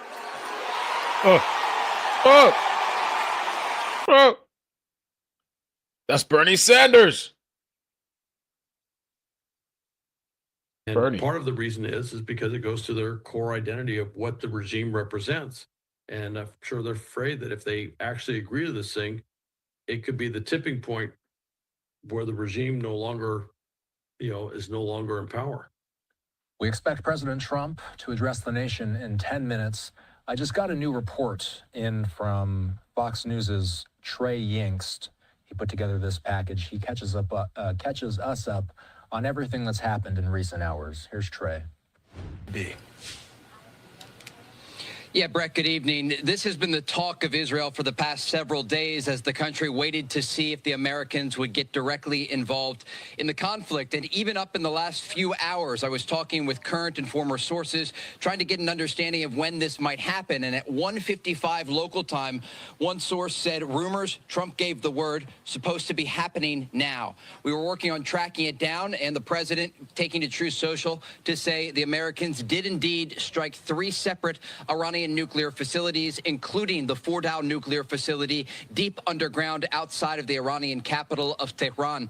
The bottom line here is that people are talking about enrichment. They understand that this decision was made because the Iranians were increasing their uranium enrichment capabilities and increasing the purity closer and closer to weapons-grade material. And the concern was that the Iranian regime was just weeks away from being able to build a nuclear bomb. We've seen over the past 9 days, the country has the ability to strike major population centers here in Israel with ballistic missiles. So you can imagine Democrats that having a shouting nuclear no more warhead war while that they could cause a ultimately war be in our attached own to a cities ballistic attacking missile our own would clearly military be is a direct priceless. threat to the Jewish state. And that was why the Israelis said that they made the decision to start these strikes against Iranian nuclear facilities and against top IRGC officials. And clearly tonight, President Trump ordering these strikes against the Iranian regime's nuclear program because there was no off-ramp for diplomacy at this point. And so this is a historic moment in the Middle East tonight, and again, an opportunity for the region, as the president laid out in his statement, for peace in the future, because this is a region that understands peace through strength. Trey Yingst reporting earlier today with Brett. So I have the White House feed already up. Okay, so don't worry, we're not going to miss it. A lot of people just waiting for Trump to, you know, take the mic and talk. I'm very curious to see what he's going to have to say and the tone that he's going to take with it. Waiting. Proper, 3 different places. Well, first off, since 1979, this is the first time we've ever struck Iran, certainly in this way. We've actually launched these major strikes, you know, Tomahawk missiles, taking out nuclear facilities, and then B-2 bombers, strategic bombers. And you got to remember, they're not just planes. These are planes that are designed to carry nuclear weapons. You know, this is the plane that we use when Armageddon is upon us, if you will. They didn't have nuclear weapons, obviously. They had these unique massive ordnance penetrators that have been so much focus of interest, these GBU-57s that burrow deep within the earth to destroy these underground. Designed with places like Fordow, actually with Fordow and some other places in mind. And it's this unique capability. Israelis don't have it. Nobody else has it anywhere in the world. Only we do. And the delivery system is the B-2 bomber. Again, the only thing that the U.S. has anywhere in the world. And we brought all of this. Hate to say, but your vets are already struggling brutally. Does the U.S. really need more broken souls from foreign conflict? Now, that's pretty darn historic, because Iran has been playing with trying to build a nuclear weapon for a very long time, and for decades. And we have now kinetically taken that off. So that's very historic. It's also historic in that it's also opened up the possibility that the U.S. could get pulled into a war with Iran. That's historic. Some would say ominous that that's taken place, but it was a calculated risk that we assumed in doing what we did. And I think depending on what happens in Iran, depending on what happens with the regime there, the longevity of the regime there, historians may come back and look at this as a big turning point in terms of Iranian history. And by the way, if Iran ceases to be this nemesis in the region, ceases to be this fomenter of terrorism for not just in the Middle East, but terrorism all over the world, but particularly in the Middle East, this, that's been supporting all of these, extremist Shiite militia groups, Hezbollah, Hamas, was behind the perpetrator, was basically behind the October 7th attack being able to take place. If this is, and of course, not to mention the Houthis, basically stopping shipping in one of the most. You just posted this clip. Let's take a look at this. You cannot let Iran have a nuclear weapon. You cannot let it happen because Laura, bad things will happen if that happens. But everybody stopped. They were ready to make a deal. We would have made a deal that was great for everybody. No nuclear weapons. You can't give them nuclear weapons. Now they're going to have a nuclear weapon. Don't let Iran have nuclear weapons. That's my only thing I have to tell you today. Don't let them have it. They would have never had them, including Iran. They can't have a nuclear weapon. That's all. They can't have nuclear weapons. It's too destructive, too powerful. They can't have it. But I wanted to make a deal with them. No nuclear weapons. You can't have nuclear weapons. Nuclear weapons are the single greatest threat to this world, to the whole world. And Viktor Orban understands that, and some others do too. I just don't want him to have a nuclear weapon. He's been saying the same thing for a very long time. And they weren't going to have one, and they cannot have a nuclear weapon. That was the only thing. The one thing I said, you cannot have. I just didn't want Iran to have a nuclear weapon. I said, we're going to make a great deal. Everybody's going to be happy. You're going to be rich as hell again. Everything's going to be great. But you cannot have a nuclear weapon. You can't let Iran have nuclear weapons. Iran cannot have a nuclear weapon. Very simple. They cannot have a nuclear weapon. Instead, we have a very hostile country that wants nuclear weapons. Can't let that happen. The main thing is Iran can't have a nuclear weapon. That was my main thing. The deal was a simple deal. Iran can't have a nuclear, it can't have a missile, can't have a nuclear missile. It cannot have that nuclear capability. Iran should not have a nuclear weapon. They should have never been in a position where they... It's literally 16 minutes, 17 minutes of just clips and clips and clips and clips and clips and clips, clips on clips on clips of him saying the same thing. So there is people that are, very surprised and shocked by this. Oh, look, even with Aiden Ross. Can't have a nuclear weapon. You can. He's grossly incompetent, and he has no idea.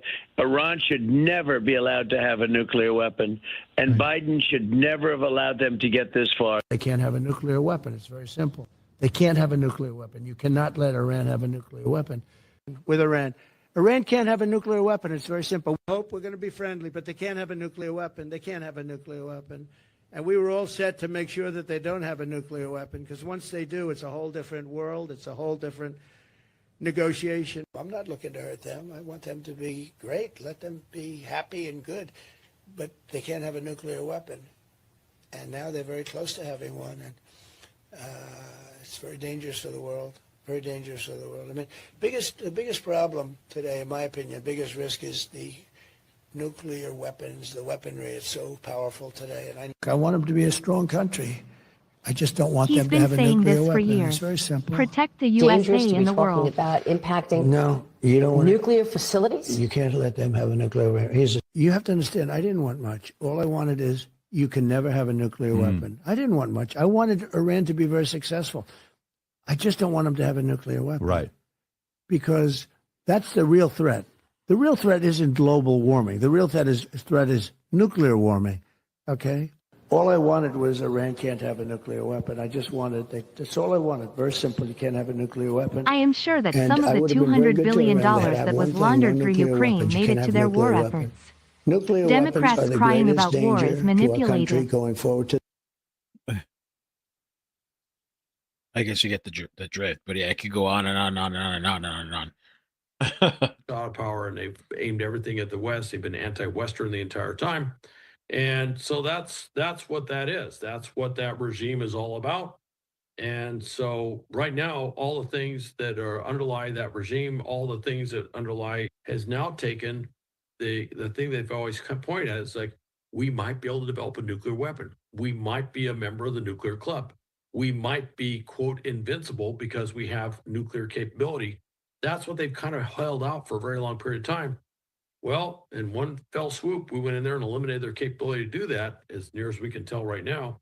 And that's going to have, along with Israel literally controlling the skies over Iran, that has, some significant impact on the ability of this regime to maintain itself in power. Al, we appreciate your time. I will say that it's now 10 o'clock Eastern time.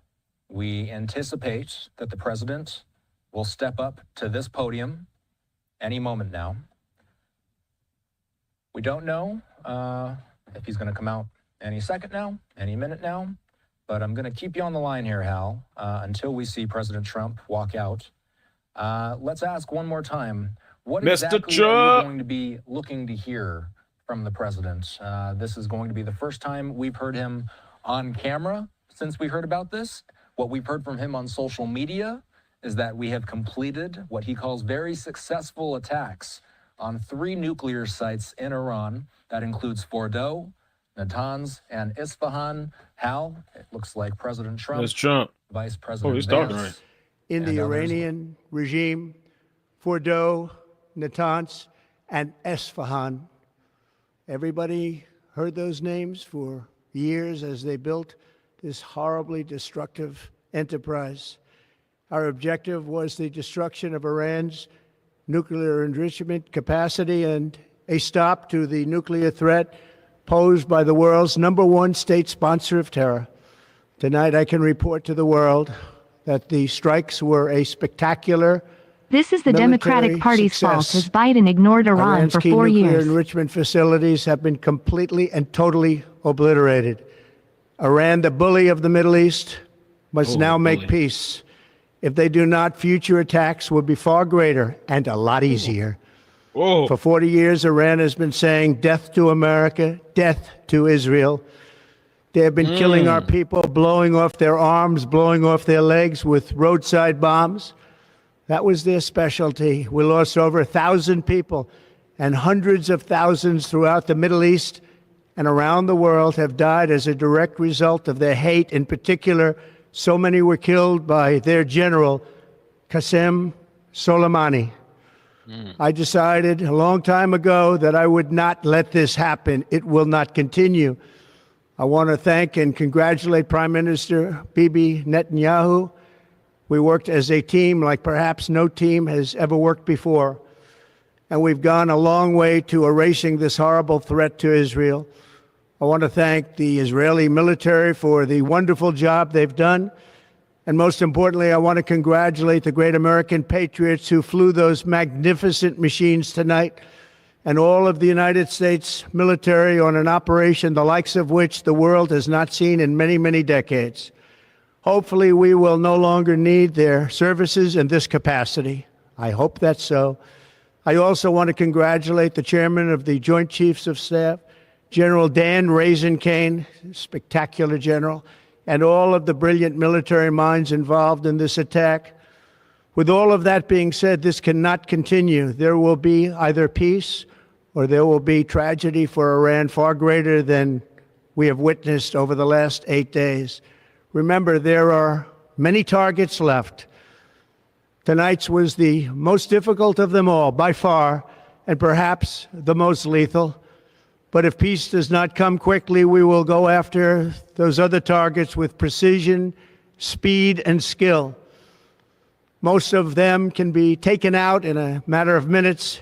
There's no military in the world that could have done what we did tonight, not even close. There has never been a military that could do what took place just a little while ago.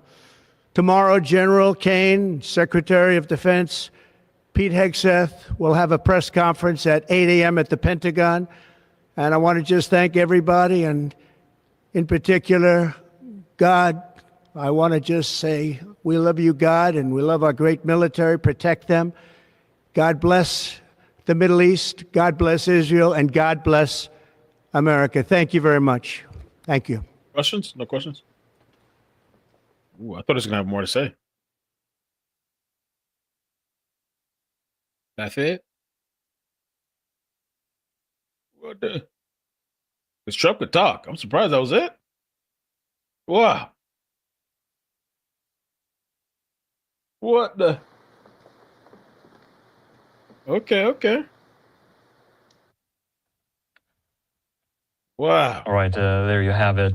President Trump, in very brief remarks there, saying that Iran's nuclear program has been completely obliterated. Standing there, addressing the nation, behind him, Vice President Vance, Secretary of State Marco Rubio, and also the Secretary of Defense, Pete Hegseth. I'm Andrew Kraft. Thanks so much for being with us here on this momentous night in American history, and we're going to keep it going. We're also going to be showing you in replay that very speech in case you might have missed it live. We're going to be showing it to you throughout the course of the evening, also bringing on guests, experts, analysts to help us make sense of this particular moment in time in American history, in the history, the makeup and the shape, the dynamic of the Middle East. June the 21st, 2025 will be a day that is remembered as a huge, huge moment for what happens going forward to the dynamic of the Middle East. And we'll just have to wait and see. A lot of you are probably asking yourself, now what? I think that's a safe question, an apt question to be asking. And the sun coming up now over the skies of Jerusalem. We also know that President Trump and Israeli Prime Minister Benjamin Netanyahu were on the phone. The United States gave the Israelis a heads up that they were going to do this. And you can see there. In the meantime, speaking of the Israeli leader, we also got on social media a message from Prime Minister Benjamin Netanyahu as well, thanking the Trump administration. What we want to do right now, we want to show that video to you as well. Let's listen to this. Netanyahu. Congratulations, President Trump. Your bold decision to target Iran's nuclear facilities with the awesome and righteous might of the United States will change history. In Operation Rising Lion, Israel has done truly amazing things. But in tonight's action against Iran's nuclear facilities, America has been truly unsurpassed. It has done what no other country on earth could do. History will record that President Trump acted to deny the world's most dangerous regime the world's most dangerous weapons. His leadership today has created a pivot of history that can help lead the Middle East and beyond to a future of prosperity and peace. President Trump and I often say, peace through strength. First comes strength, then comes peace. And tonight, President Trump and the United States acted with a lot of strength. President Trump, I thank you. The people of Israel thank you. The forces of civilization thank you. God bless America. God bless Israel. And may God bless our unshakable alliance, our unbreakable faith. I feel a little nervous. Okay, so there you have it. That was the message from Israeli Prime Minister Benjamin Netanyahu thanking the Trump administration in conjunction with an update on Operation Rising Lion that we have been following ever since last Thursday when I was on the air with you when Israel launched those preemptive strikes on sites in Iran here. So what we want to do right now, because there's a lot of moving pieces to this story, it is fluid, it is breaking, it is developing. If you missed it live, we want to play it yet again. This was very brief from President Trump here. Let's re-rack it. Let's show it to you in case you might have missed it. It was very quick, too. Thank you very much. A short time ago, the U.S. military carried out massive precision strikes on the 3 key nuclear facilities in the Iranian regime, Fordow, Natanz, and Esfahan. Everybody heard those names for years as they built this horribly destructive enterprise. Our objective was the destruction of Iran's nuclear enrichment capacity and a stop to the nuclear threat posed by the world's #1 state sponsor of terror. Tonight, I can report to the world that the strikes were a spectacular military success. Iran's key nuclear enrichment facilities have been completely and totally obliterated. Iran, the bully of the Middle East, must now make peace. If they do not, future attacks will be far greater and a lot easier. For 40 years, Iran has been saying death to America, death to Israel. They have been killing our people, blowing off their arms, blowing off their legs with roadside bombs. That was their specialty. We lost over 1,000 people, and hundreds of thousands throughout the Middle East and around the world have died as a direct result of their hate, in particular All right, so pretty brief message. I thought it was going to be more, but hey, I guess we'll see what happens. Is there going to be backlash? Is there going to be attacks? Will Iran come through on their word? Are there going to be sleeper cells attacking? Will our livelihood change?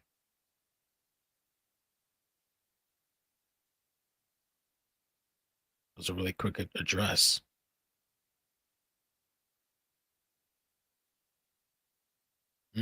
Douglas MacGregor. What did they say? They're calling for Trump's impeachment tonight?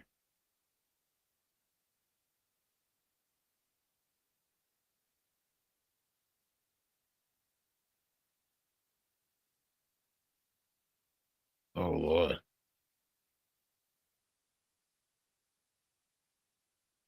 Yemen ready to attack all American ships and warships at the Red قال Sea. تعالى وقاتلوا المشركين كافة كما يقاتلونكم كافة واعلموا أن الله مع المتقين صدق الله العظيم تأكيدا لموقف اليمن المبدئي والثابت في رفض العدوان الصهيوني على إخواننا في غزة ولبنان وسوريا.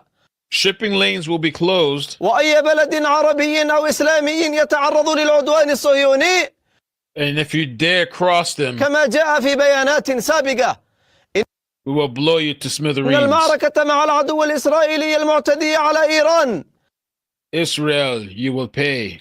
مع ما يرتكبه قبل ذلك من إجراء. I'm just kidding. What the fuck is that? I don't know what he's saying. We need a translator.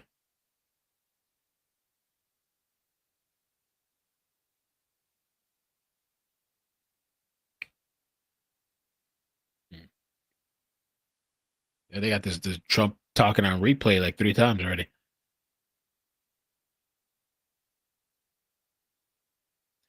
So Netanyahu thanks Trump.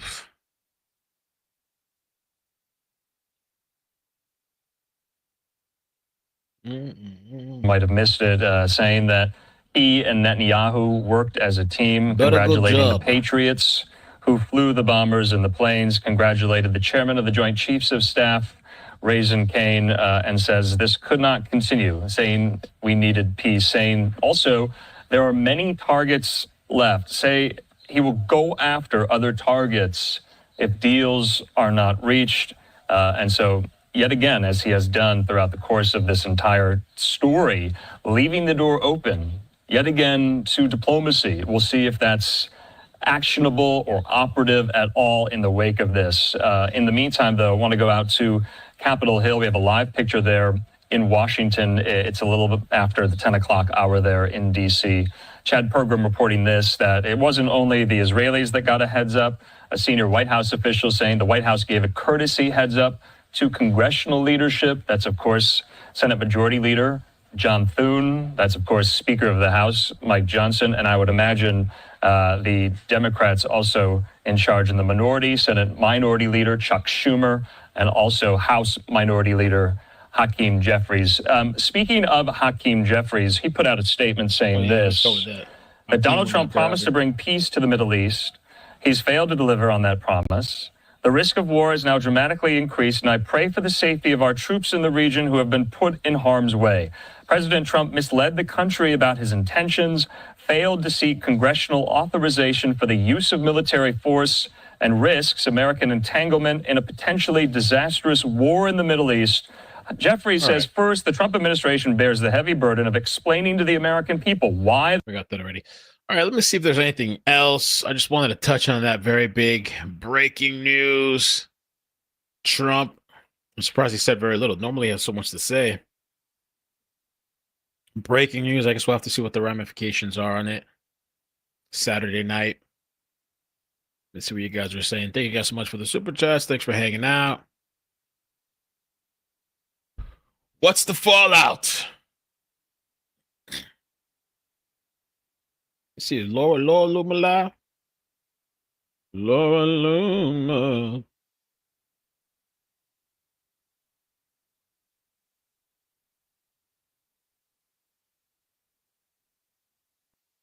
She got off. That was quick. The war room. What Alex Jones got to say about this too?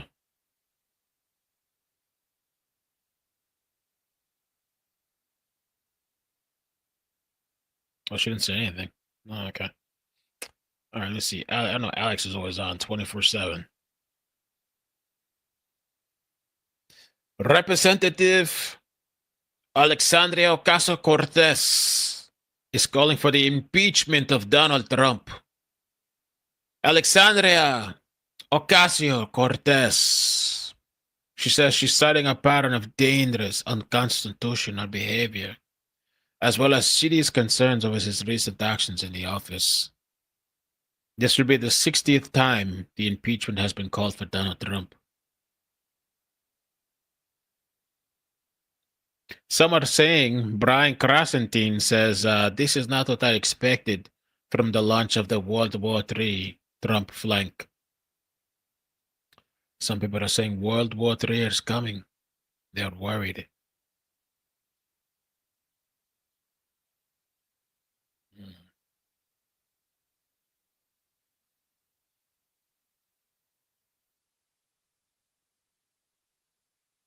They don't want to go to war. Coordinated regardless in terms of what was happening there. But I think one of the biggest things there, and by the way, he did kind of illuminate the battle damage, if you will, in terms of how much destructive force was used. He very basically clarified as if there was any doubt that the Fordo facility was gone, and that the other two sites were also, essentially neutralized. But the other thing was, what is the intent going forward? And on the one hand, he's handed out the olive branch, if you will, saying, look, diplomacy. At the same time, he's raised a sword of Damocles and saying, and I think he's made that very clear. And he's also said, not only is a sword of Damocles here, we have a list of targets that we're looking at. In other words, planning, preparation, the forces are in place, everything to follow up on that, which I have to tell you, when you're negotiating on the national security side of the house, it is good to have a very credible threat in hand to say, let's try and work this out, or here's the alternative. Okay. And I think we removed all doubt that the U.S. will launch or do something because, well, frankly, we just did it. Yeah. So Hal, I have to say there's kind of two thoughts in my head right now at the same time, maybe President Trump's too, is, he left open the door for diplomacy. He used the word deal again, but said if that is not operative, that there also is the door open for more strikes and more targets from the United States. And so I think a lot of people are asking, our viewers are maybe asking themselves, what next? Will there be more? Is that safe to ask that question, the uncertainty of that right now? It's kind of a wait and see, is it not? I think it is a wait and see. On the other hand, that's a very legitimate question to ask. Okay. And what he has done is he has removed the doubt that the U.S. is prepared to do more than what we just did. The question is, was this a proverbial one and done? Was this going to be our sole thing that we were going to do in that conflict and then walk away? And he's left it open that, no, we're ready to do more. Of course, the other part of this is, what will be the Iranian response? Will they start targeting U.S. bases in and around the Arab or Persian Gulf? Will they, start doing some other things around the world using their proxy network or their clandestine network or something like that? What will be the Iranian response to this?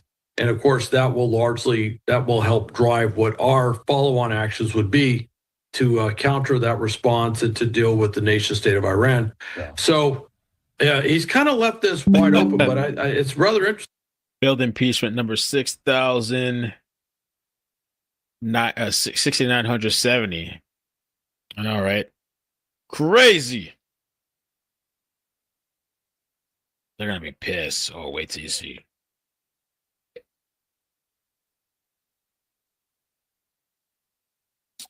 Cenk Uygur says complete victory for Israel first over America.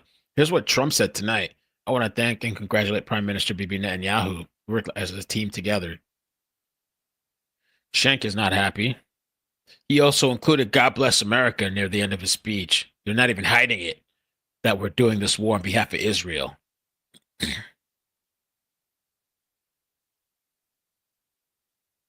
Cenk is not happy.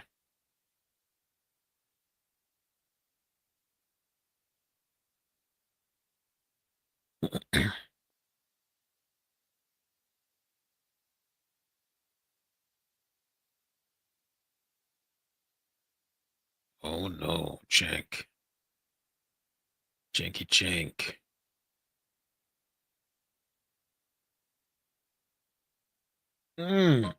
So the supposedly the Iranian media is talking shit.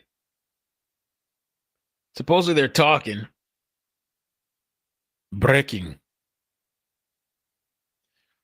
The Iranian state media has just released video claiming that the sites, only the entrance and the exit of the nuclear sites were damaged, which confirms that these nuclear sites exist. Oh. تنها بخشی که در سایت هسته‌ای فردو آسیب دیده این تونل‌های ورودی و خروجی بودند و آسیبی به خود تأسیسات. تنها بخشی که در سایت هسته‌ای فردو You didn't do nothing, all that flexing, you didn't do nothing. You just got the entrance and the exit, according to Iran.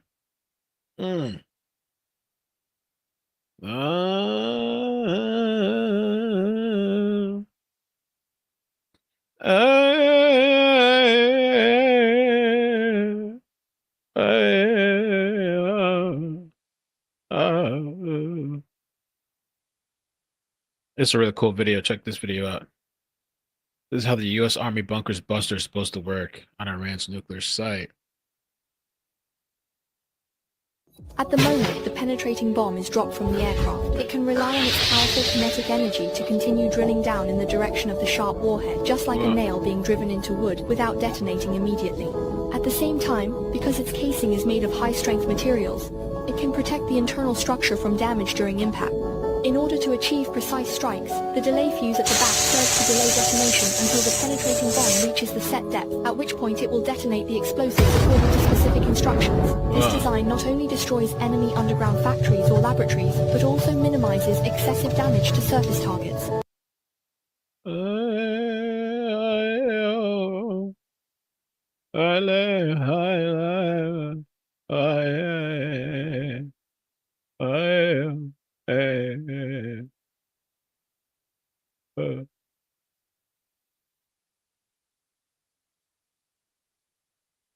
Well,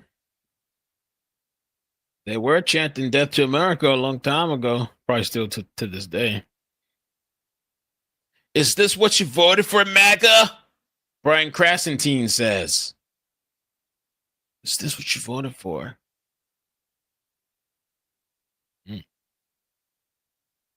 Look what you did. Disgusting. How would have Kamala handled the situation? What would have Kamala done? Sean Strickland says, Israel says jump. Trump says how high? Bibi Netanyahu has posted. Thank you, Trump. I appreciate you.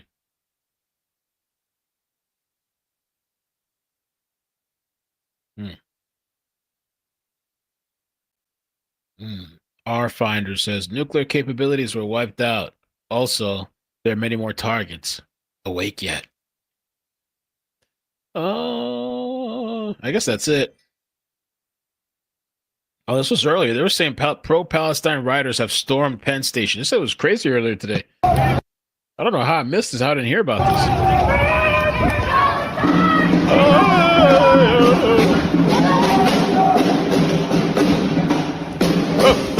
To insurrection. Remember Reagan and Iran? United States, United States.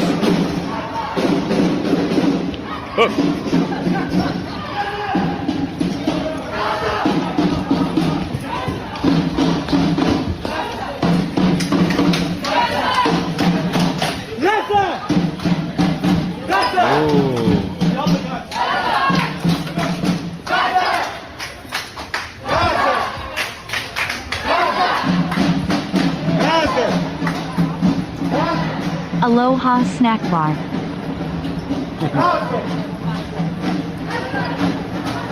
Sticky cheeks. Thank you for the 10. Appreciate that.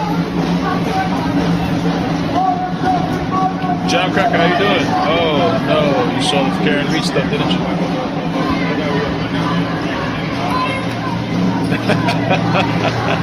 Thank you for the 20.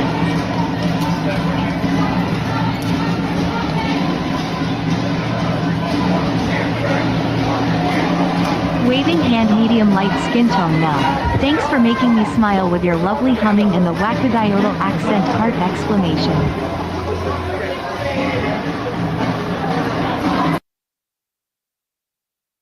All right, that was earlier today. There's supposed to be a part 2, No King's Day part 2. I don't know. We'll see how that turns out. It's July 4th, and then there's some other event. I don't know what they're having. Some other protest event. Let's see here.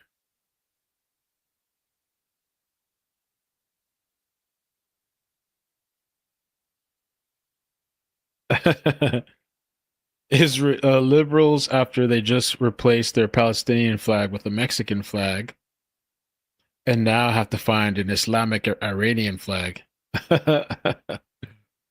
got a lot of flags to go through. You're gonna have to make a new flag with a combination of all the flags, I guess. Breaking. The White House has released photos from the Situation Room as strikes were unfolding. There's Trump. What a time to be alive, man. What a time. Enjoy it while you can.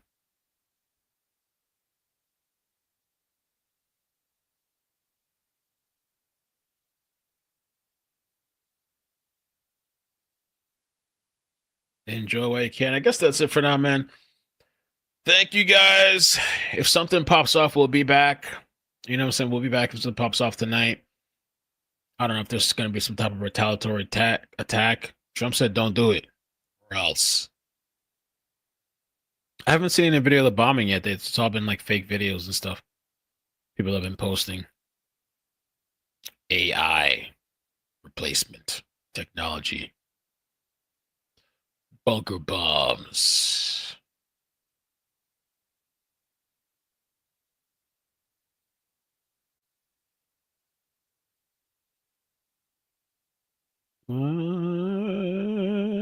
Ooh, Elizabeth Warren. The United States should not wage war against Iran. Donald Trump's bombing of Iran is unconstitutional. He's declaring war. Oh, I don't know. Let me see. Maybe. Think Iran will do something for July 4th.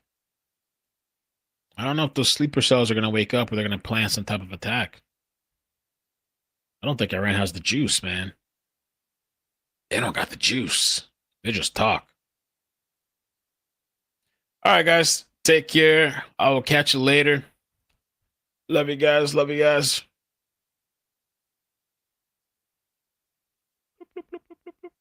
Peace. Take care. Bye. Thank you guys so much for tonight. Hit the like.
We begin this morning with a Fox News alert. Overnight, Israel launching sweeping strikes against Iran, targeting its nuclear facilities, military sites and top commanders. Several Iranian military leaders and nuclear scientists believed to be dead, and right now Israel is beginning to intercept drones sent from Iran in retaliation. But Israel says this is just the beginning of their operation.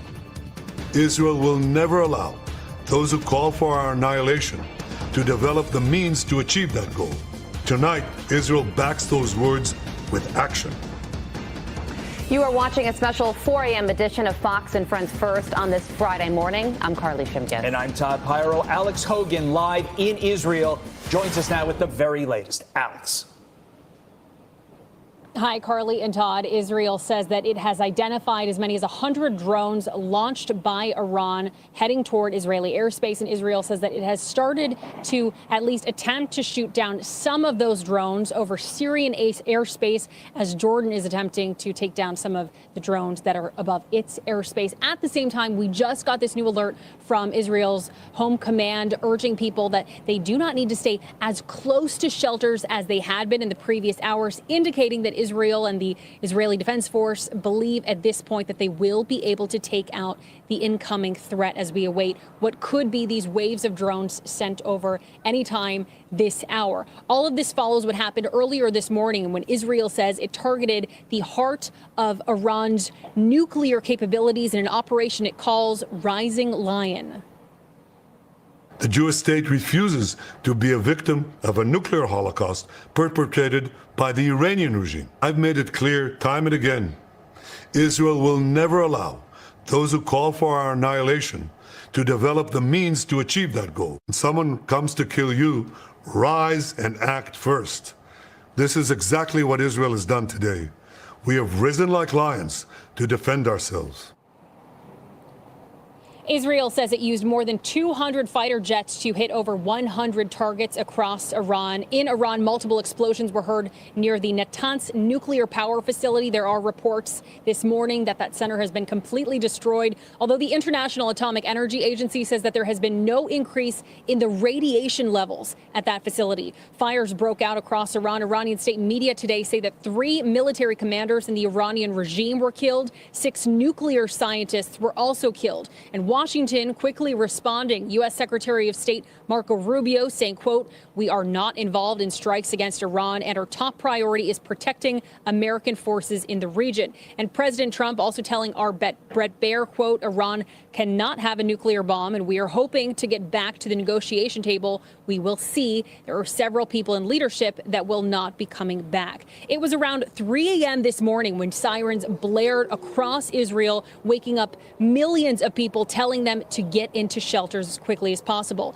The defense minister quickly declared a special state of emergency after this elaborate strike, again, anticipating that there would be this Iranian attack. The IDF is also mobilizing thousands of troops as well as reservists because of this incoming strike that we are expecting. But there is, of course, that caution that we are hearing from Home Front Command that people can stay a little bit further away from shelters, not gathering in any public places. It is the weekend. Normally we would see this area, Carly and Todd, packed with people. No one is here except for people who have been going out to get groceries and stock up on water. Carly, Todd. Yeah, getting all the essentials. And Alex, it is welcome news that you just reported that Israel does think that they can take out those 100 drones that Iran launched towards Israel so that people can potentially move about more freely than what they may have previously expected today. But the Israeli people, Alex, as you know, they've been through so much. This war in Gaza now over 600 days old. So now that you're on the ground in Israel, what can you tell us about how this strike is being received by the Israeli people?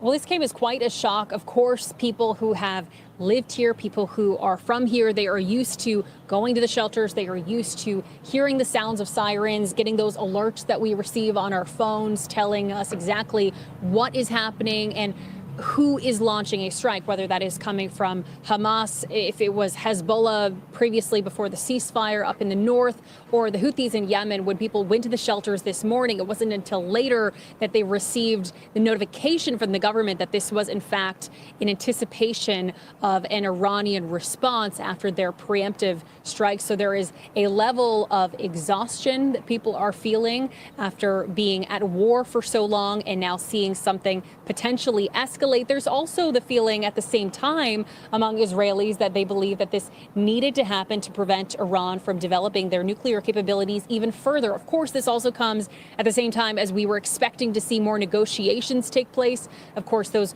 will not be taking place in the same way that there had been hopes that they would.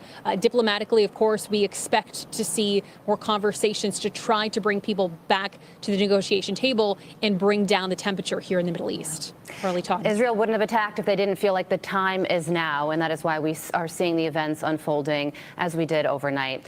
Alex Hogan live for us in Tel Aviv. Alex, thank you. Thanks. Let's bring in Fox News contributor and former CIA station chief Dan Hoffman. Dan, it appears that the intel that went into planning this seems to be on par with those pager strikes. In other words, very targeted, very specific. A lot of work went into it prior to the ultimate strikes. What are you hearing from your sources in the intel community as to how Israel pulled this off? No, it's an extraordinary intelligence success where Israel was able to fuse their intelligence collection and operations on the ground with military operations to target Iran's nuclear facilities, as well as the means that Iran would use to conduct retaliatory operations against Israel. Again, this is what Israel is known for, and the country wouldn't exist if they didn't have this incredibly sophisticated intelligence capability. It's an extraordinary success, and it's an ongoing success. Israeli operatives are on the ground inside Iran conducting covert operations even as we speak. What will the outcome, Dan, of this be? Will this end the evil that is the Iranian Revolution that started in 1979? Do you think that this could lead to regime change? Or will, when the dust settles, will the region remain largely the same? Well, that's certainly, a question that is worth asking. At this point, the other more immediate questions are whether Israel has taken out enough of Iran's nuclear program. We've been tracking Israeli strikes on Natanz as well as Arak and potentially Isfahan, but it's Fordo, the underground facility, that I think we need to be focused on as well. And I'm sure there will be questions in the coming hours today about whether Israel has been able successfully to target that site. Doing so through the air, very difficult, but Israel might have been using covert operations as well. As for long-term regime change, it's certainly possible. But I think at this point we've got to be focused on what looks like an all-out war between these two countries. Yeah, and to that point, the IAEA says there's no increased radiation levels at the Natanz nuclear site after Israel bombed it. Iranian authorities, though, Dan, have also informed the IAEA that the country's Bushehr nuclear power plant hasn't been targeted. So with that in mind, it does seem like there could potentially still be enriched uranium in Iran. And if that's the case, what do they do with it? Yeah, the Bushehr facility is a civilian facility that the Russians helped to build. And that is the question. Iran is in violation. The IAEA said that Iran was in violation of the Nuclear Non-Proliferation Treaty. They've got over 400 kilograms of enriched uranium. No country would have that if they didn't want to develop a nuclear program. And so that is going to be a key issue for Israel and for the international community writ large to verify that Iran no longer has a nuclear capability. And that's what this war is all about for Israel. Carly asked the question, or at least highlighted Alex Hogan speaking about the question of why now? We've been talking about Iran potentially weaponizing a nuclear weapon for years now. And based upon your sources in the intel community, because I know you're still really tapped into these folks, was the worry, or can you presume that the worry was from Israel that Iran did get really close or acquired that capability to arm a nuclear weapon that could bring massive death and destruction to Israel? Look, Iran is a nuclear threshold state, and so there's a confluence, I think, of events here that we've seen. The United States gave Iran every opportunity to negotiate a way out of this crisis. President Trump had said that he had a roughly 2-month deadline and negotiations had taken place, but it was quite clear that Iran was playing for time and was defiantly opposing any real resolution to this growing crisis. The United States, I think, was willing to eliminate the sanctions, the onerous sanctions that have crippled Iran's economy in return for Iran giving up their nuclear program, and they never would do that. Simultaneously, Israel had taken out Iran's air defenses April a year ago and has decimated Iran's proxy terrorists, which is a means for Iran to mount retaliatory operations. And so I think Israel assessed that this was the last best chance to eliminate Iran's nuclear program. This is not something that Israel wanted to do, but I don't think they felt like they had any other choice, that this was an existential threat to Israel. And if you look at some of the strikes that Israel has launched on Iran, it's not just against Iran's nuclear program, it's against their missile capability, their nuclear scientists, as well as the head of the IRGC, Hossein Salami. It's just an extraordinary wave of strikes designed to decimate Iran's, not just their nuclear capability, but also their military writ large. Yeah, Benjamin Netanyahu said in his address last night, imagine 10,000 tons of TNT landing on a country the size of New Jersey. This is an intolerable threat, and it must be stopped, which is exactly what they're aiming to do in this operation they've dubbed Operation Rising Lion that is expected to last for the next 2 weeks. Dan, thank you so much for joining us this morning. Thanks. Have a good morning. You too.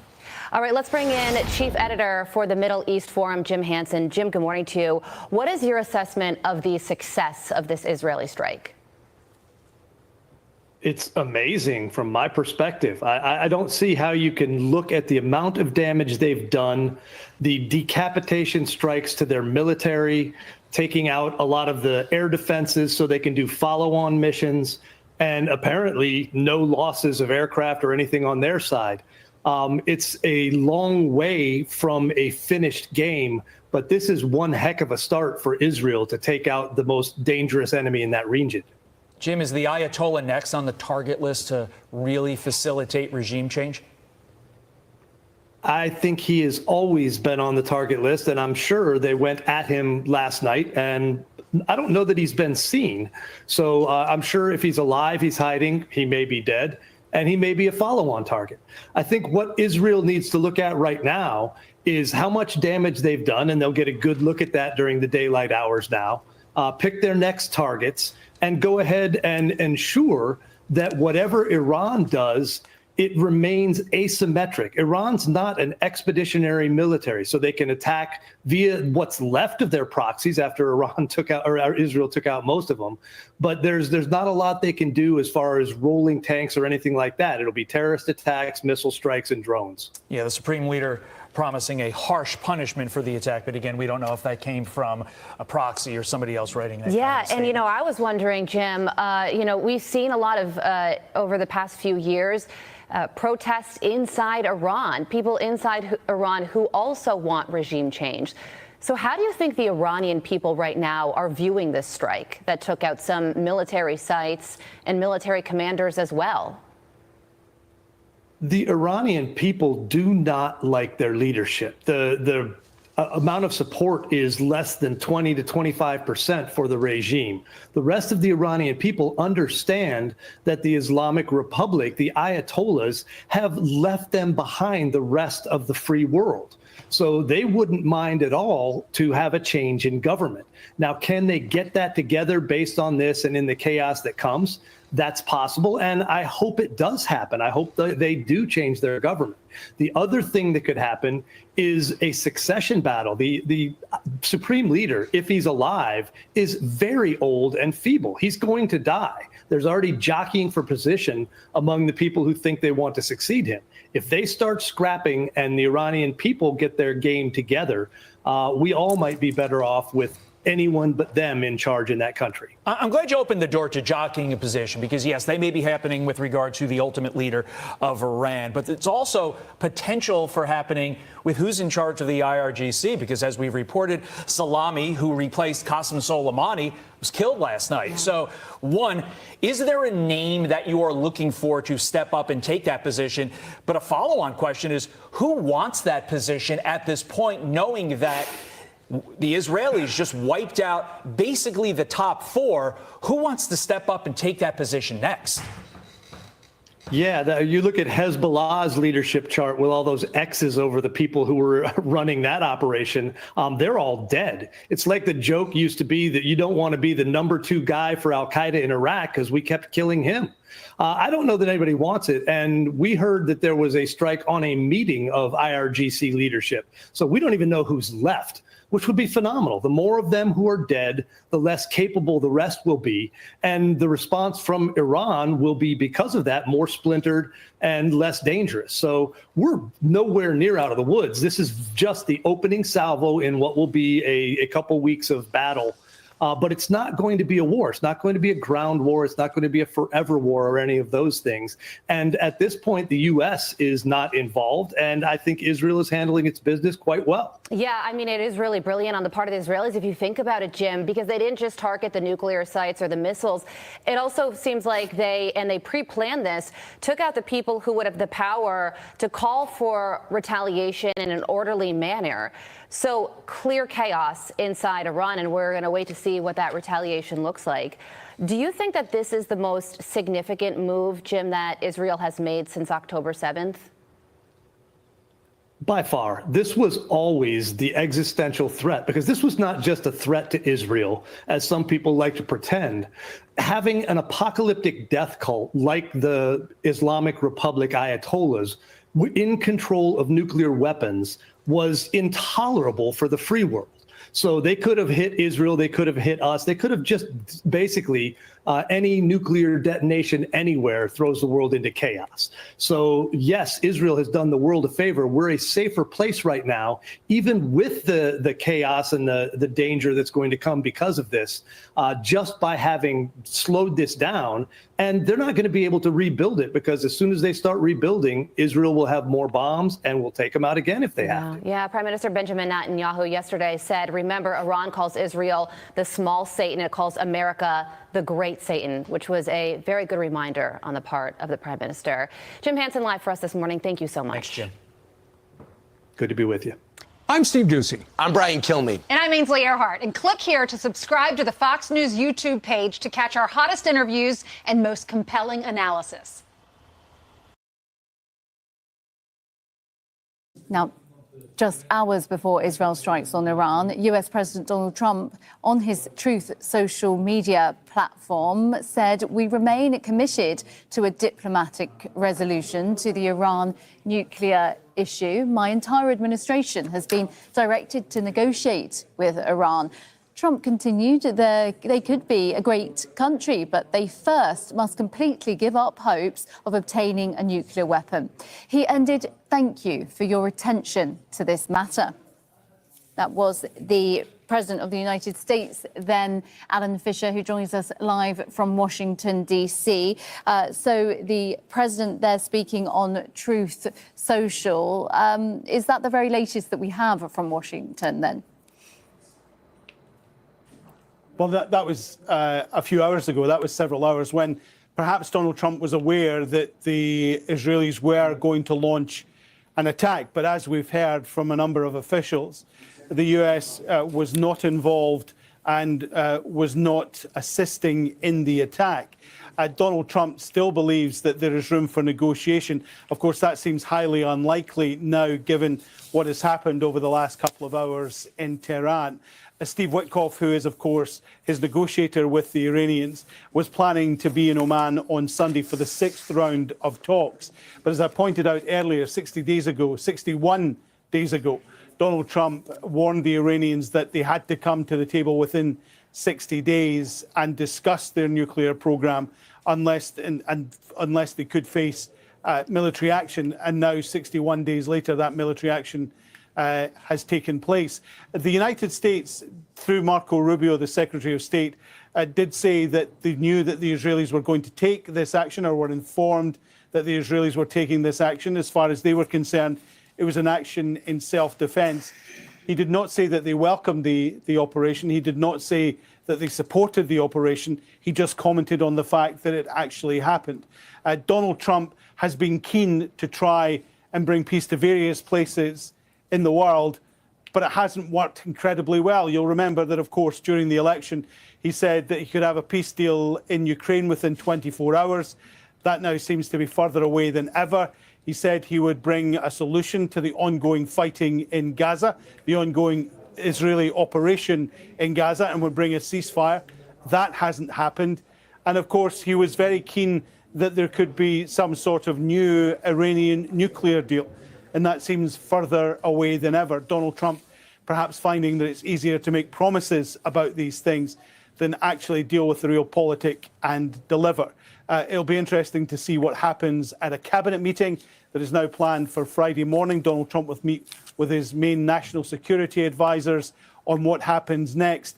One of the things that will be a concern to them, of course, is that Israel will expect the United States to help defend if the Iranians take any sort of action. And Donald Trump has, to a degree, painted himself into a corner on this, given that he constantly refers to himself as the most pro-Israeli president that the United States has ever seen.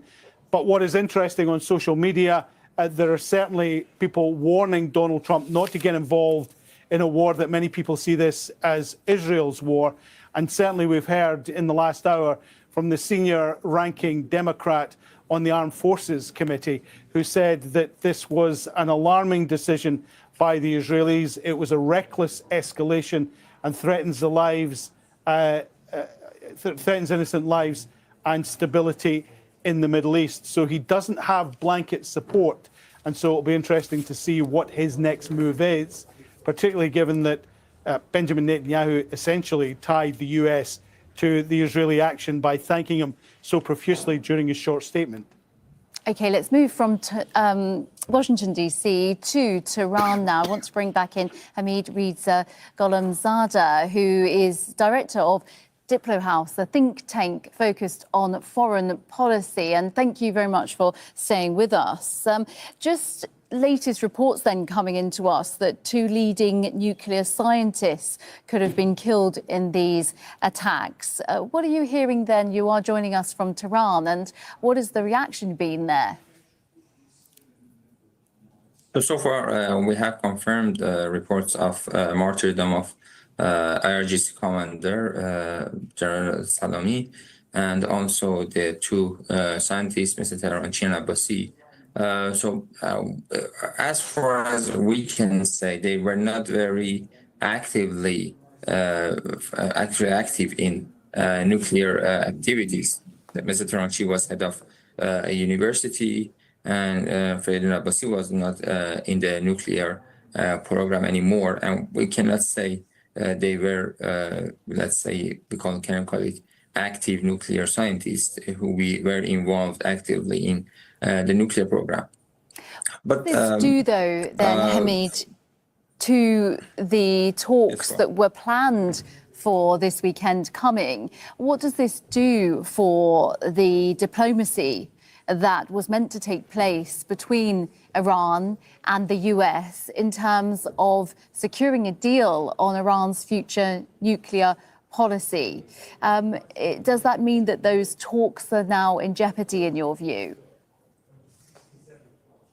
It's clear now that, more than before, it's clear now that the talks were the carrot part of the story, and now the threats and these strikes are the stick part of the story. So with this situation, the talks doesn't mean anything anymore. And I would not expect the negotiations to continue, and I would expect a cancellation of the meetings on Sunday. Because it has no meaning for Iranians to sit at the table with the Americans, who are a staunch supporter of the Israelis, and they have been involved in this attack. They cannot distance themselves from the the strikes that were carried out this morning. Because they are supporters, they have provided them with the weapons and the bombs, and they will continue to support the Israelis. So when Iran is going to react and respond to the strikes, there is no doubt that the Americans would try to stop the Iranian missiles and would try to defend the Zionist regime. So they are not separate, and it doesn't have any meaning for the Iranians to sit at the table with the supporters of the ones who have just carried out the strikes against Iran, have killed Iranian civilians and have killed Iranian officials. So what is the use of that? Iran just wanted to prove that it is open to diplomatic solutions to ensure the world that Iran is not pursuing a nuclear weapon, and is open to mutual respect discussions to show that it and give guarantees that its nuclear program is peaceful.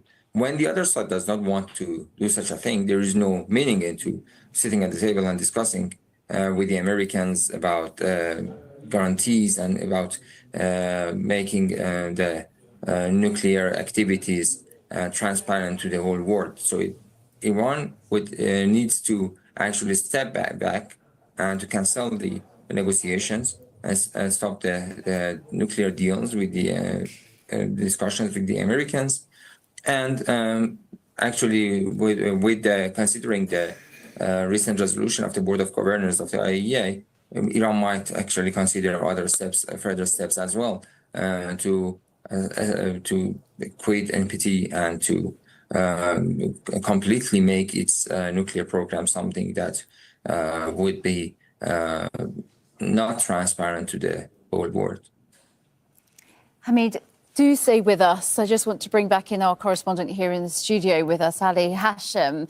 We're seeing the latest pictures coming into us, as we have been for the last couple of hours now, with these breaking news lines that Israel has launched attacks on Iran, on Tehran, but also other areas of Iran. I mean, looking at those pictures there's widespread destruction and likely to be a huge number of deaths, not just with these figures, these high-profile figures that we've been hearing about, commanders in the military, but also women, children, just ordinary people.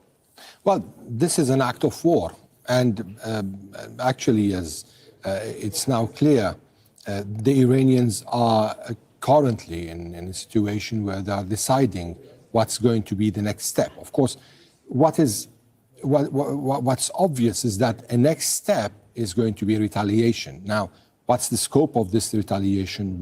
Is it going to be a declaration of war? Is it going to be a tit for tat? These are all issues that, of course, we won't know, and we'll need to hear from the officials to understand whether they are going to take this path. Yet, the most important point here is whether Iran is going to change its nuclear doctrine. There have been several indications in the past, and actually in different conversations between myself and Iranian officials with respect to the Iranian nuclear doctrine, there were some kind of analysis from them, or at least they were suggesting that in the future there might be a change in this doctrine. However, without having any kind of a, let me say, military dimension. But with such an attack on Iran, take this leadership towards deciding to change or diverting its nuclear doctrine towards pursuing nuclear bombs. This is actually the game changer here. And actually, I wanted to ask this question to Hamid Reza Gholamzadeh. I don't know if he's still with us. If he's still with us, I would like to ask Hamid Reza.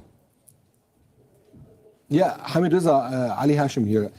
I wanted to ask you whether these attacks, which is actually a kind of an act of war, will change Iran's calculations and will impose on the Iranian leadership a change in the nuclear doctrine towards pursuing nuclear bombs? I don't expect it to happen like that, unless there are serious threats against Iran with nuclear attacks from the Israeli side. In that case, it would be a defense approach, and it would be necessary for Iran to acquire a nuclear weapon. Other than that, I would not expect Iran to change its doctrine, at least in short term, because the fatwa by the leader is still in place. And the only situation that comes to my mind to change the situation is, as I said, if there is serious threats about nuclear attacks against Iran, then a defensive capability of nuclear bomb for the Iranian side would be a requirement, a demand for Iran to take it. In that case, it is possible, but I don't think that we are there yet.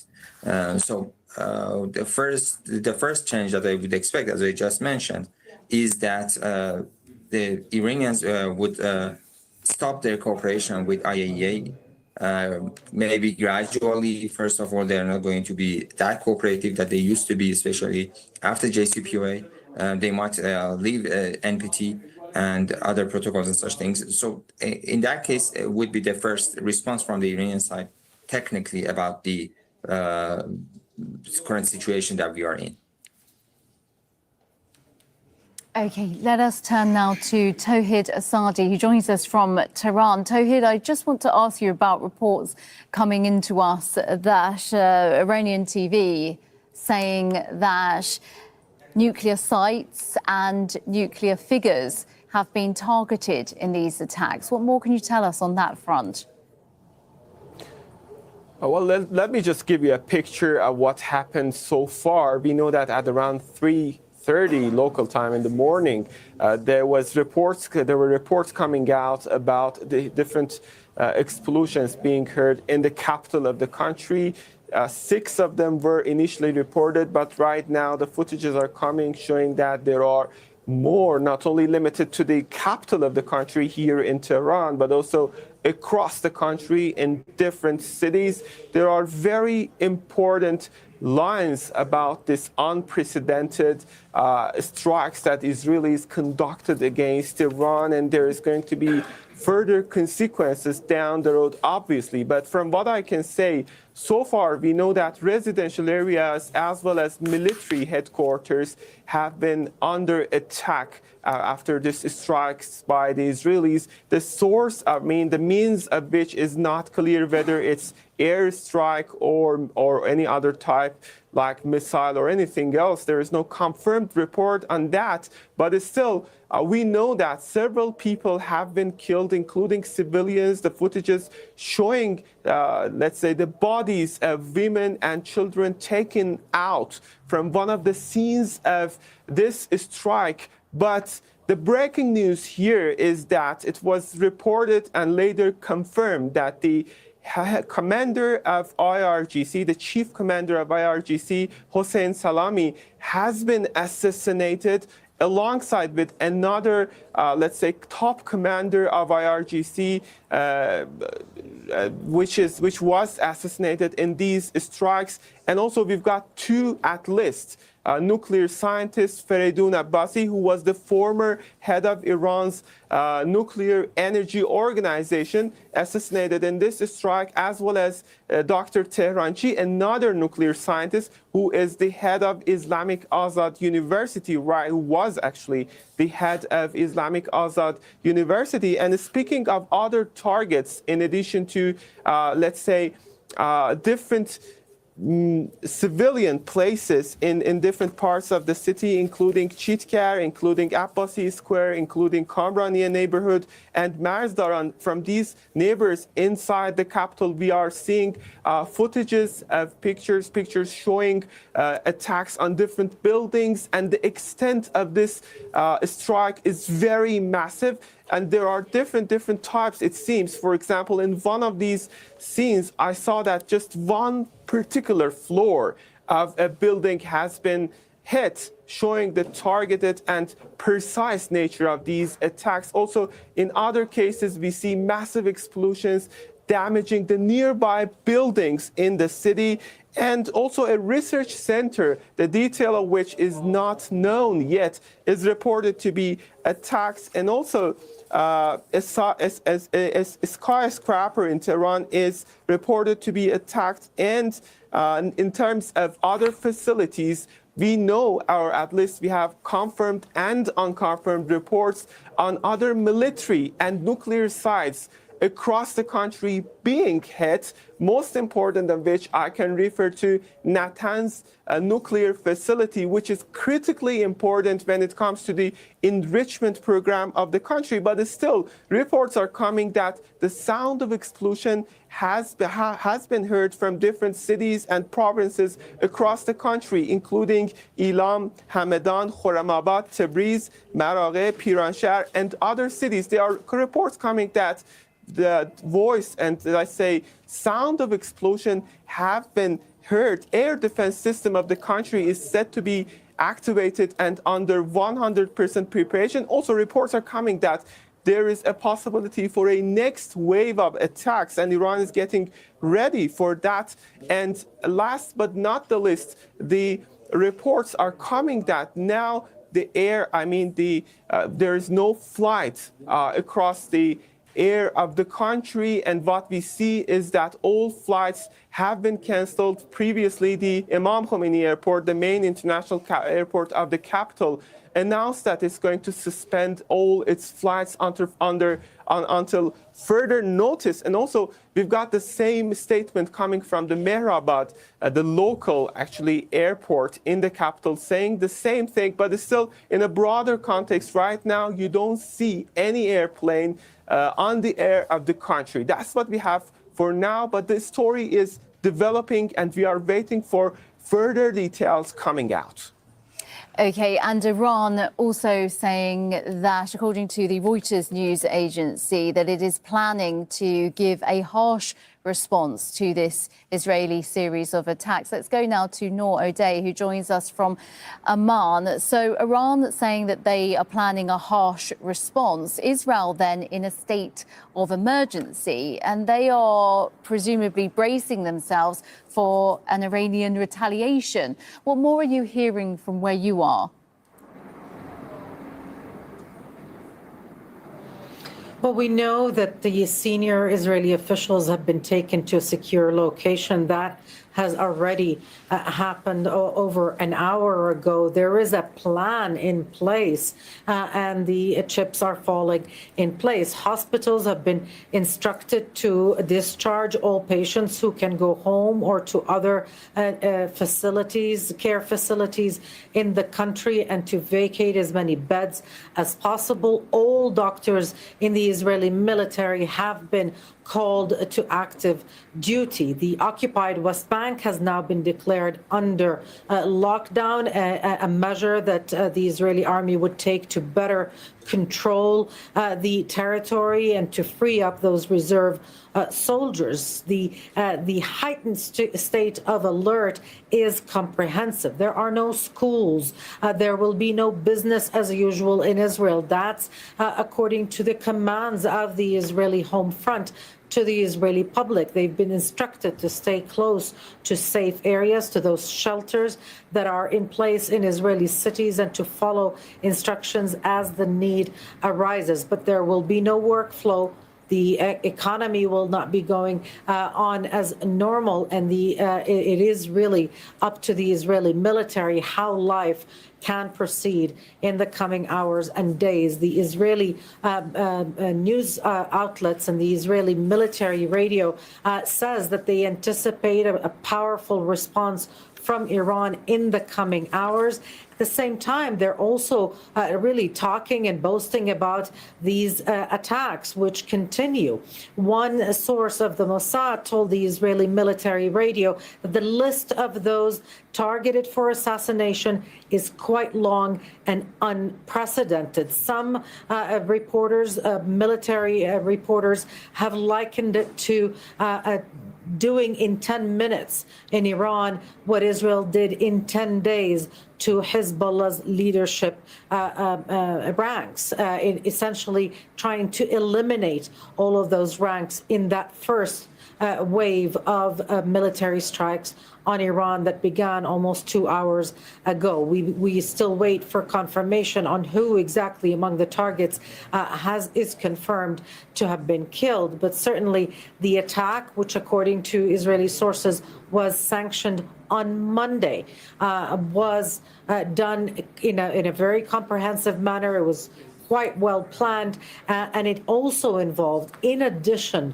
to the airstrikes, it involved clandestine activities and attacks by the Mossad. That's according to, again, the military radio, as close to an official statement as we can get at the moment. Certainly everybody is really on edge, waiting to see how this will happen, what kind of Iranian retaliation will happen, and what ramifications that will have, not just for Israelis, but also for Palestinians who are in the crossfire, whether they want to or not. Let's take you now then to Washington, D.C. Let's go to Alan Fisher, who joins us live from Washington, D.C. now. Alan, what has the US president been saying? What has the US Secretary of State been saying? What is the US point of view in all of this at the moment? Well, I can tell you that at 11 o'clock tomorrow morning in Washington, D.C., there'll be a meeting of the National Security Council in the Situation Room in the White House. There are some critics who are suggesting that Donald Trump needs to convene that meeting much sooner. And clearly the United States had an inkling that there was an attack pending, because in the last 24 hours, we have, of course, heard of the partial evacuation of the embassy in Baghdad, and a number of dependents were told that if they wanted to leave other embassies in the region, they could do so. There's certainly some concern, because if you remember back in 2019, when Donald Trump killed the then head of the Revolutionary Guard, there were attacks on the US embassy in Baghdad, and that was thought to be linked to Iranian proxies. Marco Rubio, in a statement, has said that the US were informed that Israel was taking this action. It was a matter of self-defense, as they were concerned. They didn't say that he supported the decision. What US officials are saying off the record is that the US was not involved and was not assisting. It doesn't say that they were not consulted, and it certainly appears that the US was moving towards the idea that there would be some sort of attack. We know that at some point over the last couple of months, Benjamin Netanyahu tried to sell Donald Trump on the idea of a military attack on Iranian nuclear facilities. But Donald Trump said that wasn't going to happen and was very keen to make sure that negotiations continued. And in fact, just in the last couple of hours, put out a statement on his Truth Social platform saying that he directed his entire government to work towards a diplomatic solution with Iran. Now, Twitter being Twitter, or X as it is now, of course, people are suggesting that the United States perhaps got involved in some sort of game with the Iranians to try and lull them into a false sense of security that there was no attack pending. But given the actions of the United States on Wednesday, it seems that that was pretty clear.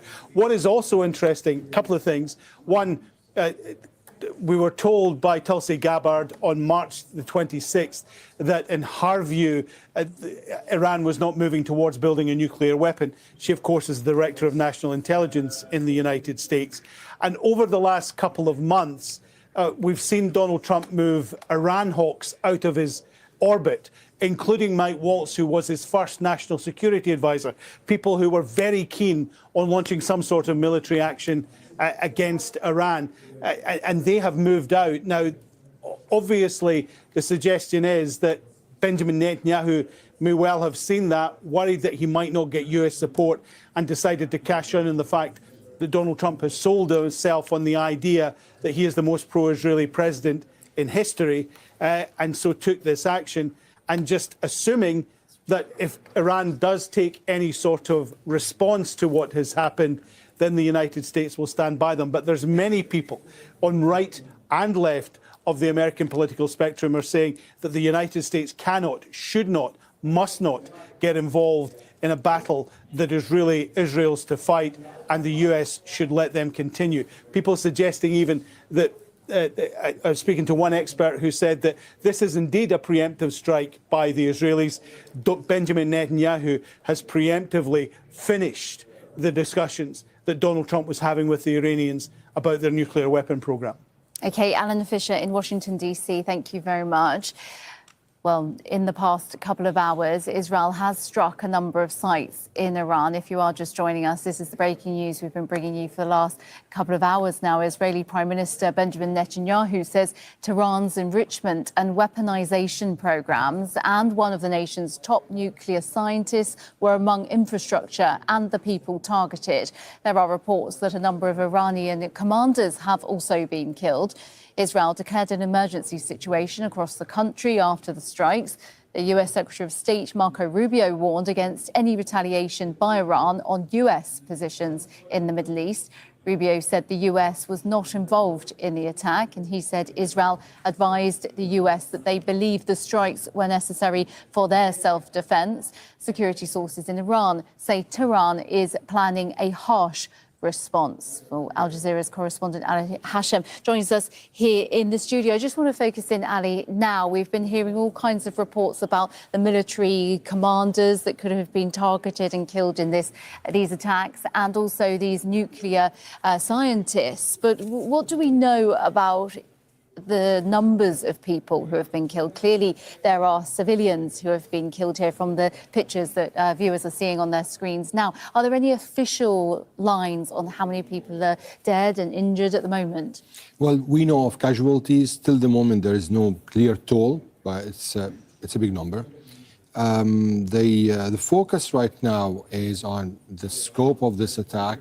More than 53 targets were hit across Iran, from northwest to Tehran to recently. Now we're hearing also there was a new explosion in Natanz. We don't know if this is a new attack or it's just explosions as a result of the attack. Hamadan, Kermanshah, and so Ilam on the borders with Iraq. So many areas around Iran were hit, were targeted. And of course, the picture with respect to the casualties is going to be dire. And we're waiting to see the Iranian Red Crescent, what they're going to announce in this regard. But what we now have and can confirm, according to Iranian news sources and news outlets, commander of the IRGC, Hussein Salami, was assassinated. Also, Major General Ghulam Ali Rashid, who is one of the very senior IRGC commanders, was also killed in the attack. Freydon Abbasi, a renowned Iranian nuclear scientist and the former head of Iran's nuclear agency, was also killed. Mr. Tehranchi, Dr. Tehranchi, who is the head of the Azad University and also a nuclear scientist, was also killed. Abdul Hamid Menochar, he's also a professor and he's head of the nuclear faculty at the Shahid Beheshti University, was also killed. So, and there are still more names coming. Now, there were speculations of other names, such as Mohammad Baqiri, the commander of the Joint Staff, Joint Command. For now, there's nothing in this regard. The official Iranian news agency refuted this claim and said that he is leading the war room. Also, there were Israeli media reports said that one of those who were targeted was Ali Shamkhani, who is the former secretary of Iran's National Security Council. Now also we're seeing from Iranian media reports that he's not among the dead. But we're still waiting to see the list. The Israelis are saying there's a long list of commanders and nuclear scientists who were killed in this attack, and this is unprecedented. We're just seeing a kind of a copy-paste from what happened in Lebanon in 2024 when Israel killed Hezbollah's commanders, one after the other, the leader of Hezbollah, and also the Islamic Jihad in Gaza just a couple of years ago in one of Israel's attacks on Gaza before this war. So it seems the tactic is one, hitting the arms, then hitting the head and kind of addressing the problem. Now, what's going to happen with respect to the retaliation, this is the biggest question, and everyone is waiting. Now, the airport in Iran, Imam Khomeini Airport, has halted flights, and this is an indication that there's something that could happen. But the fact is that the region is in a war right now. Yeah, and reports coming into us now showing how serious this situation is, with the Reuters news agency now reporting that Iran's supreme leader is alive, which they're having to ask that question at the very highest level. Now journalists and agencies are asking whether the top man in Iran is... Luisa, it doesn't look like an attack to dismantle a nuclear program, rather an attack to dismantle a system, an establishment. And this is clear from the targets, from the vast geography that the Israelis are hitting. And of course, in such an attack, several tens of airplanes, military airplanes, and submarines and missiles, surface to surface, were used. I'm still waiting to know what kind of weapons were used in this attack, because it was vast, it was big. And the most important thing now, what about Iran's air defenses? Were they hit? Were they compromised and neutralized by the end? Because this will pave the way for Israel for more attacks, and it will make more attacks kind of easier and more deadlier. And Israel have been saying throughout the evening, throughout this time that we've been hearing these reports, that they are now shutting their country down, so the airport. And as you said, this is a sign of the fact that they are then preparing for potentially war. From here on then, we have no direction in terms of, when we've been speaking to the experts that have joined us, no one seems to know for sure where this is going. But clearly there's a lot of concern on both sides. And then we have Iran saying that they will hit back with force. And then the US coming in, the Secretary of State Marco Rubio saying, pretty much warning Iran to stay away from any US targets. So it seems, with all of those facts in place and all those statements, that there is a large fear that this could escalate from all of those parties involved. Well, indeed. If Iran is going to hit directly on Israel, then it's not going to be just like the one in October. It's not going to be like the one in April. It's going to be a vast attack. Now, what's the scope of this attack? Where are they going to hit? And is it going to be deadly? Are there going to be casualties? Are we going to see more tit for tat? And the Israelis are keen to continue this campaign. And they said it. This is going to take as much as it needs to dismantle Iran's program. Well, how much will this stay? And who is going to intervene or interfere in order to stop this war? Because now, we are in a state of war. This is very complicated, and it's not anymore about killing a commander somewhere in Syria or in Lebanon, or doing a clandestine security operation inside Tehran. This is about an act of war. Several civilians killed, several major, or let me say, senior commanders and officials are killed. So how Iran is going to address this, I think it's going to be very complicated, especially if the Iranians are also still keen to put aside the Americans. Because in the past, the Iranians were saying that they are going to retaliate towards American bases in the region. But now, if they are going to retaliate directly to Israel, how is this going to happen?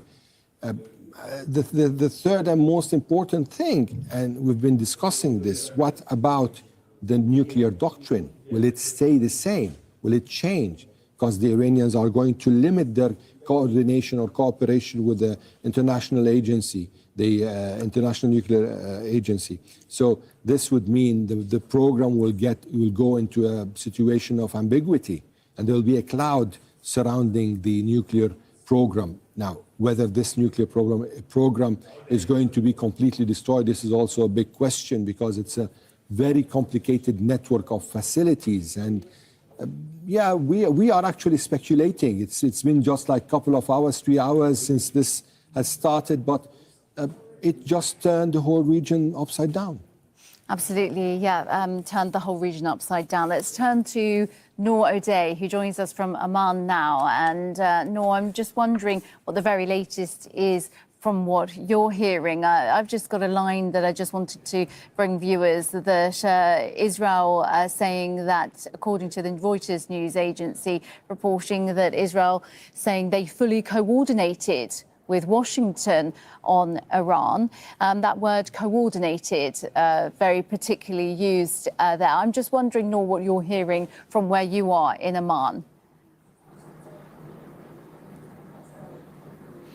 We're hearing much of the same from Israeli media reports and sources close to the Israeli prime minister. Interestingly as well, the Israeli Broadcasting Authority said that up until now, the Israeli Air Force, the Israeli fighter jets have not been met with any kind of air defense from Iran, and this might corroborate what Israel had claimed the last time there was a strike on Iran, that it had decimated Iran's air defenses. Of course, we wait to see whether that is true or not, but certainly it's an interesting line coming out of Israel that the Israeli fighter jets did not face any kind of resistance in those ongoing attacks against Iran. And that as another line, of course, is that the assassinations that we're now receiving more and more confirmations of may not have all been done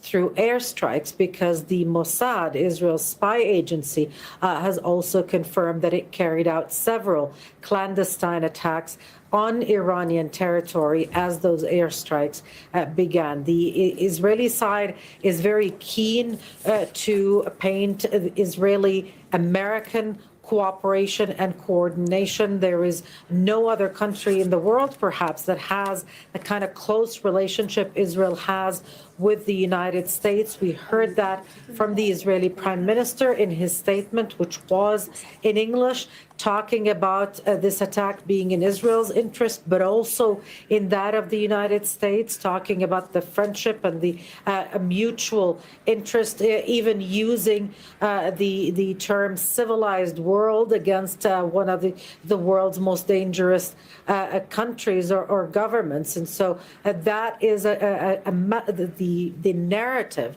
perhaps, that Benjamin Netanyahu will be very keen on repeating time and time again, probably also in order to overshadow any kind of criticism that this airstrike might get. In the meantime, the Israeli opposition has congratulated the Israeli army on its attack and expressed support for this attack against Iran, expressed confidence in the Israeli army and its capabilities, and support for the Israeli public, which will now be basically on lockdown, ordered to confine their activities to those allowed by the Israeli Home Command. Okay, Noor, thank you very much. Al Jazeera's correspondent Dorsa Jabari joins us now in the studio. Dorsa, just getting a report in here now that Iran's armed forces spokesperson has said that Israel and the US will pay a heavy price for the Israeli attack. That has been the line that they've been going down all through these reports that we've had coming into us of these attacks. It's an escalation, but it's really beyond that now. Certainly, I think it is now clear this is a new chapter in the Middle East, and it is this is the start of something very serious, and it's not likely, from what we're seeing now, going to end very soon. Iranians are waking up in Tehran and across the country to news that their country is still under attack, and officials are still trying to deal with what is happening. And I think it's very clear that Iran, in the next few hours, the leadership, specifically the supreme leader, Ayatollah Ali Khamenei, will have some very difficult decisions to make. The future of the establishment is now in question as a result of these actions, and they have to make it very clear that they are going to defend the country and its people, because we've seen civilian casualties. And the scenes we're seeing now in the capital, Tehran, are reminiscent of the Iran-Iraq War. And that is a time where I grew up in Tehran during that war. As a child, I remember these images vividly, not to this extent, but the bombings happening in the capital all day and night during that war. And this is the first time now since 1988, when that war ended, that Iranians are seeing these images, and it is extremely alarming and shocking. I've spoken to family members in Tehran, and they just say they have no words. They are in shock of what is happening. But the establishment is likely not going to buy any of the lines that we're getting from the United States. The Americans have been fully supporting Israel, and they know very clearly that Israel would not be able to carry out this operation, this wide-scale attack across Iran without U.S. support. So it's going to be very difficult for them not to deliver on the threats that they've been making over and over again for the past nearly 3 decades now. Netanyahu has said over and over again, his mission is to ensure Iran does not obtain a nuclear weapon. Iran has said, we don't want one. We have a nuclear program that is for civilian purposes. Now the IAEA is saying they've been hiding a parallel program. So the things have gotten very, very complicated, and that is why we're here now. And Israel clearly, yet again, have taken matters into their own hands. The Israeli Prime Minister making it clear that he doesn't listen to anyone. He doesn't answer to anyone. And the statement we saw from Netanyahu quoting religious reasons for his actions are going to be met with counter religious reasons from the Iranians as to why they see this as a full act of war, and they're going to have to defend their country. Tulsa, as you really put that into perspective, because you have covered this region extensively, and Ali, just to bring you in, you said that earlier, that it's 1988 that we really saw scenes of this magnitude. Of course, there have been attacks in the last year from Israel to Iran, but not on this scale. And putting that into perspective from your knowledge, how serious is this, and where could this go from here? Well, this is a new situation, a new status quo. The whole Middle East is emerging into a state of war. I mean, it started, as we've been saying in the past hours. In the past, there were Iranian retaliation to attacks on Iranian commanders or assassinations in Damascus or, for example, Ismail Haniyeh inside Iran. But today there is an act of war, a vast attack on several provinces, on vital institutions, on commanders, officials in the state. So probably this is not going to end in a good way. I mean, for now, we are waiting. Now, I'm hearing also that Ali Shamkhani, who is an advisor to Iran's supreme leader, former secretary to Iran's National Security Council, was injured in this attack. So this gives you an indication how much high these personnel who were killed or injured, the commander of the IRGC, Ghulam Ali Rashid, the nuclear scientists, the one we mentioned, Fridun Abbasi, and others. So this is becoming a situation where it's really difficult to see it being contained very soon. We'll live with it for some time. Also, just want to bring you back in here. From your coverage of events over the last couple of years, clearly Israel they will see this as a successful attack, and they have inflicted a great deal of damage, clearly, just from the pictures that we're seeing coming into us. And we don't have, just to remind viewers, the full extent of those who are injured, those who have died, and that will come in, in the coming hours and days. But just in terms of Iran's firepower then, do they, in terms of military power, do they have the strength there to strike back? Well, I think we've seen the two attacks that Iran launched on Israel last year, one in April and one in October. We saw a preview of what Iran is capable of. They have a huge arsenal of missiles and drones, and that is their strength. And they are known in the Middle East as having the largest missile program in the region. So they just put that on display a little bit in those attacks. I think now what we're expecting is the Iranians to overwhelm the air defense systems in Israel. And that is why we've had Israeli officials telling civilians to not leave their homes, because they're expecting Iran to respond in this manner.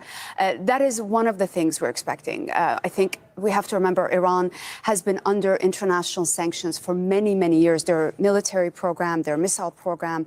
So it's been very difficult for them to advance at the rate that they would have wanted to. But despite that, they've managed with the help of Russia and China to really go as far as they can. And they've spent a tremendous amount of money on their defensive capabilities. So I think we're going to see their response very, very soon. And it's most likely going to be in a coordinated, multi-faceted drone and missile attack on Israel. So they are capable of responding. Whether or not they will be able to sustain it for a long period of time, we'll have to wait and see. Okay, we will see what happens. Just to bring you to Washington, D.C. now, and let's bring in Alan Fisher, who can tell us what the U.S. perspective has been in all of this. Alan, we've heard in the last couple of hours from the president, then we've heard from the Secretary of State, the U.S. distancing themselves from having anything to do with this attack. What is the latest on the U.S. position? Well, just to remind people that the president hasn't actually spoken since the news of the attack itself broke. He was at a congressional picnic at the White House. It is an annual event. He made some remarks, but it was more about the weather and the picnic. And then he retired to the White House itself. At that point, we are told he went to the Situation Room. He's due to be back there at 11 o'clock Washington time tomorrow morning, where he'll meet with his national security team. We can be sure that he has been briefed about what has been happening. And certainly we know that the United States was expecting something of this magnitude, given that just 24 hours ago, just over 24 hours ago, they announced the partial evacuation of their embassy in Baghdad and said that other non-essential staff, if they wanted to leave other US embassies in the Middle East, particularly Bahrain, Kuwait, United Arab Emirates, then arrangements were being made to do so. It's interesting that a number of ambassadors, the key diplomatic posts in places like Kuwait and Bahrain, they have not been filled by the Trump administration. What is also important to note is that around Donald Trump, a number of people who've been considered Iran hawks, those who were keen in prosecuting a war against Iran, or certainly helping Israel prosecute a war against Iran, they have been moved out of the national security sphere. Most prominent of those was Mike Waltz, who was the national security advisor. Donald Trump said that he wasn't quite sure about his position on some things, but wanted to move him to a more important position, which, of course, was the UN ambassador. What is interesting is in that period of time, we haven't seen his nomination be forwarded to the Senate, which is important. And of course, we had Marco Rubio, the Secretary of State, taking over as the National Security Advisor. He has issued a statement since the attack. He said that the United States was informed that this was going to happen, that Israel was acting in its national self-interest. He warned Iran not to target either US personnel or interests. We are told by a number of US officials that the US was not involved and not assisting, although in the past, when Israel has launched attacks of this kind, there has been logistic support from the United States. So it'll be interesting to see if that stands out. Certainly, people were concerned that Benjamin Netanyahu may have taken this action as Donald Trump was preparing for his administration to have another round of talks with the Iranians in the Middle East at the weekend. It's important to point out that on April the 12th, Donald Trump said that the Iranians had to come to the table and seriously discuss their position when it comes to the Iran nuclear program, or else they would face military action. And he gave them a 60-day deadline to do that. Today is day 61. Alan Fisher, thanks very much indeed. In the past couple of hours, Israel has struck a number of sites in Iran. Israeli Prime Minister Benjamin Netanyahu says Tehran's nuclear enrichment and what he calls weaponization programs were targeted. There are reports that a number of Iranian commanders and nuclear scientists have been killed. Israel declared an emergency situation across the country after the strikes. The U.S. Secretary of State Marco Rubio warned against any retaliation by Iran on U.S. positions in the Middle East. Rubio said the U.S. was not involved in the attack. He said Israel advised the U.S. that they believe the strikes were necessary for self-defense. A spokesman for the Iranian armed forces say Israel and the U.S. will pay a heavy price for the attack. Well, Noor O'Day joins us now from Amman. So, Noor, we've heard an unrepentant Israeli Prime Minister justifying these attacks.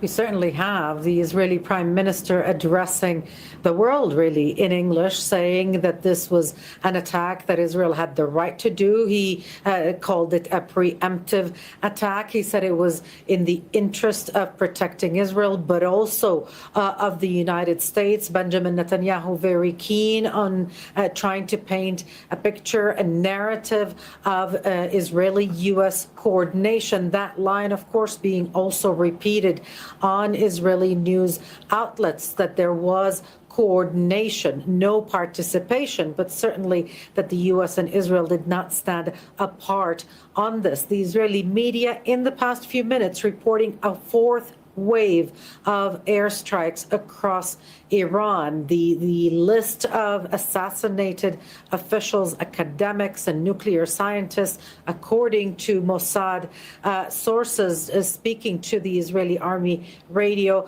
according to them, it is long, it is unprecedented. Some security sources say that what Israel did to Hezbollah in 10 days, taking out the leadership ranks in 10 days, it has done, or at least attempted to do, in Iran in just 10 minutes. If that is true, this would really spin the region into something completely uncharted in terms of tension, in terms of repercussions. And of course, Israel is in a state of emergency. The airspace is under lockdown. There are no flights going in or out of Ben Gurion Airport.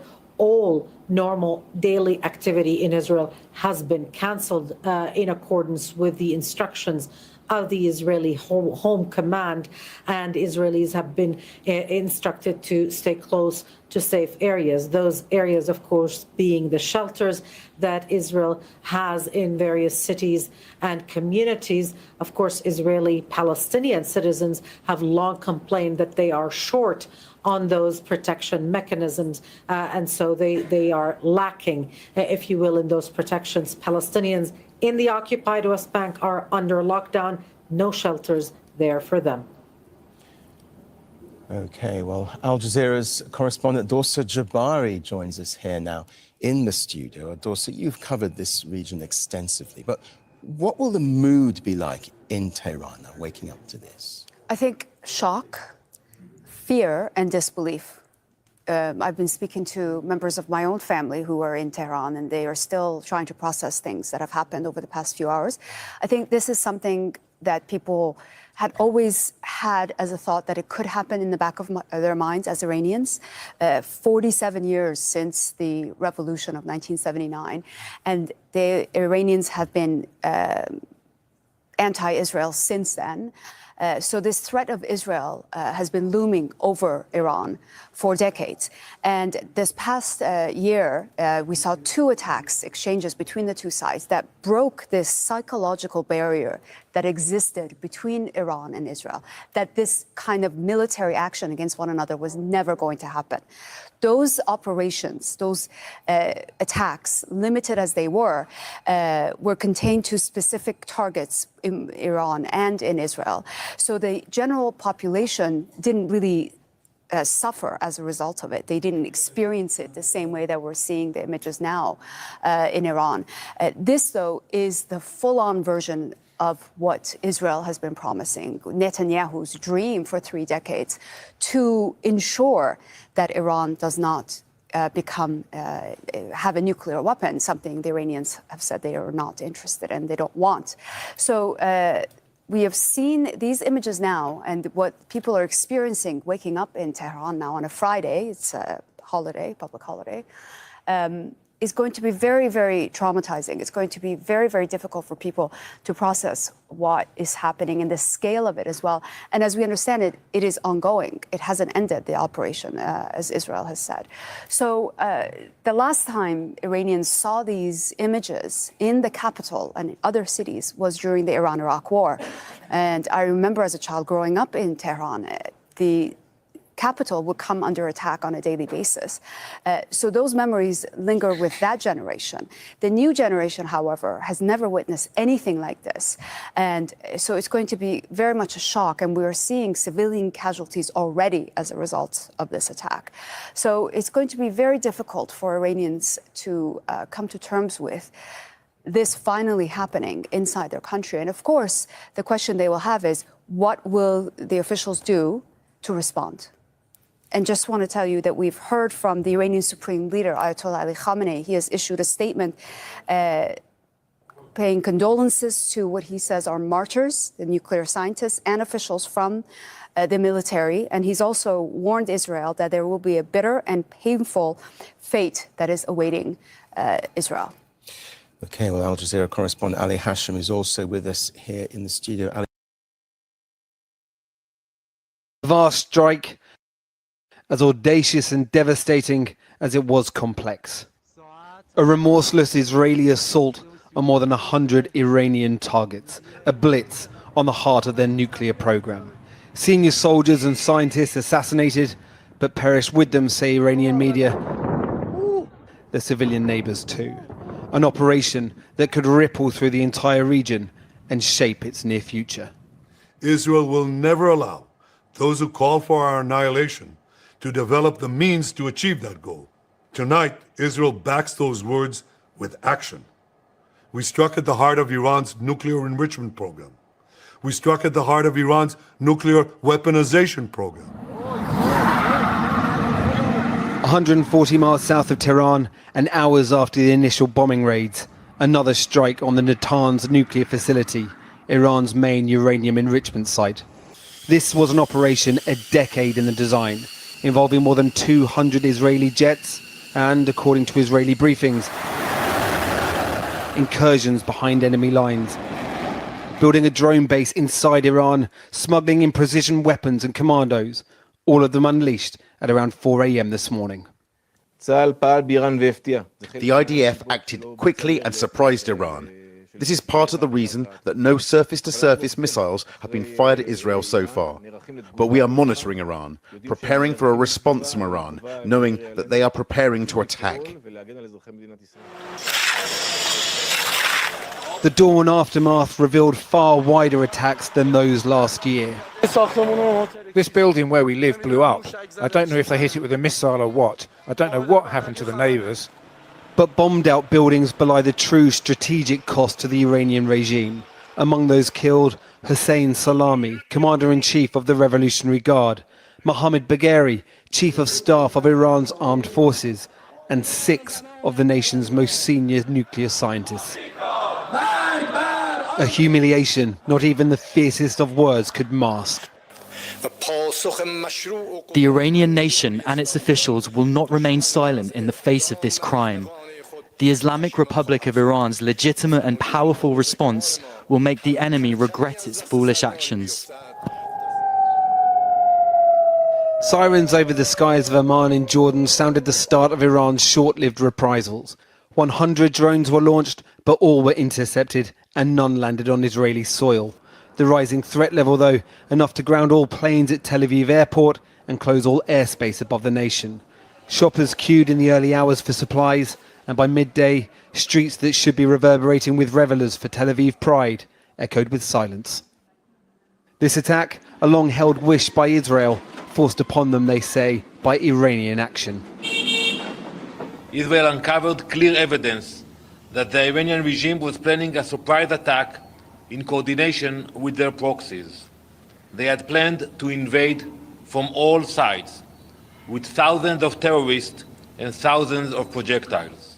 Iran tonight is desperately trying to project strength while images of its weakness are broadcast across the nation, and an entire region waits for the reprisals and wrath born of humiliation.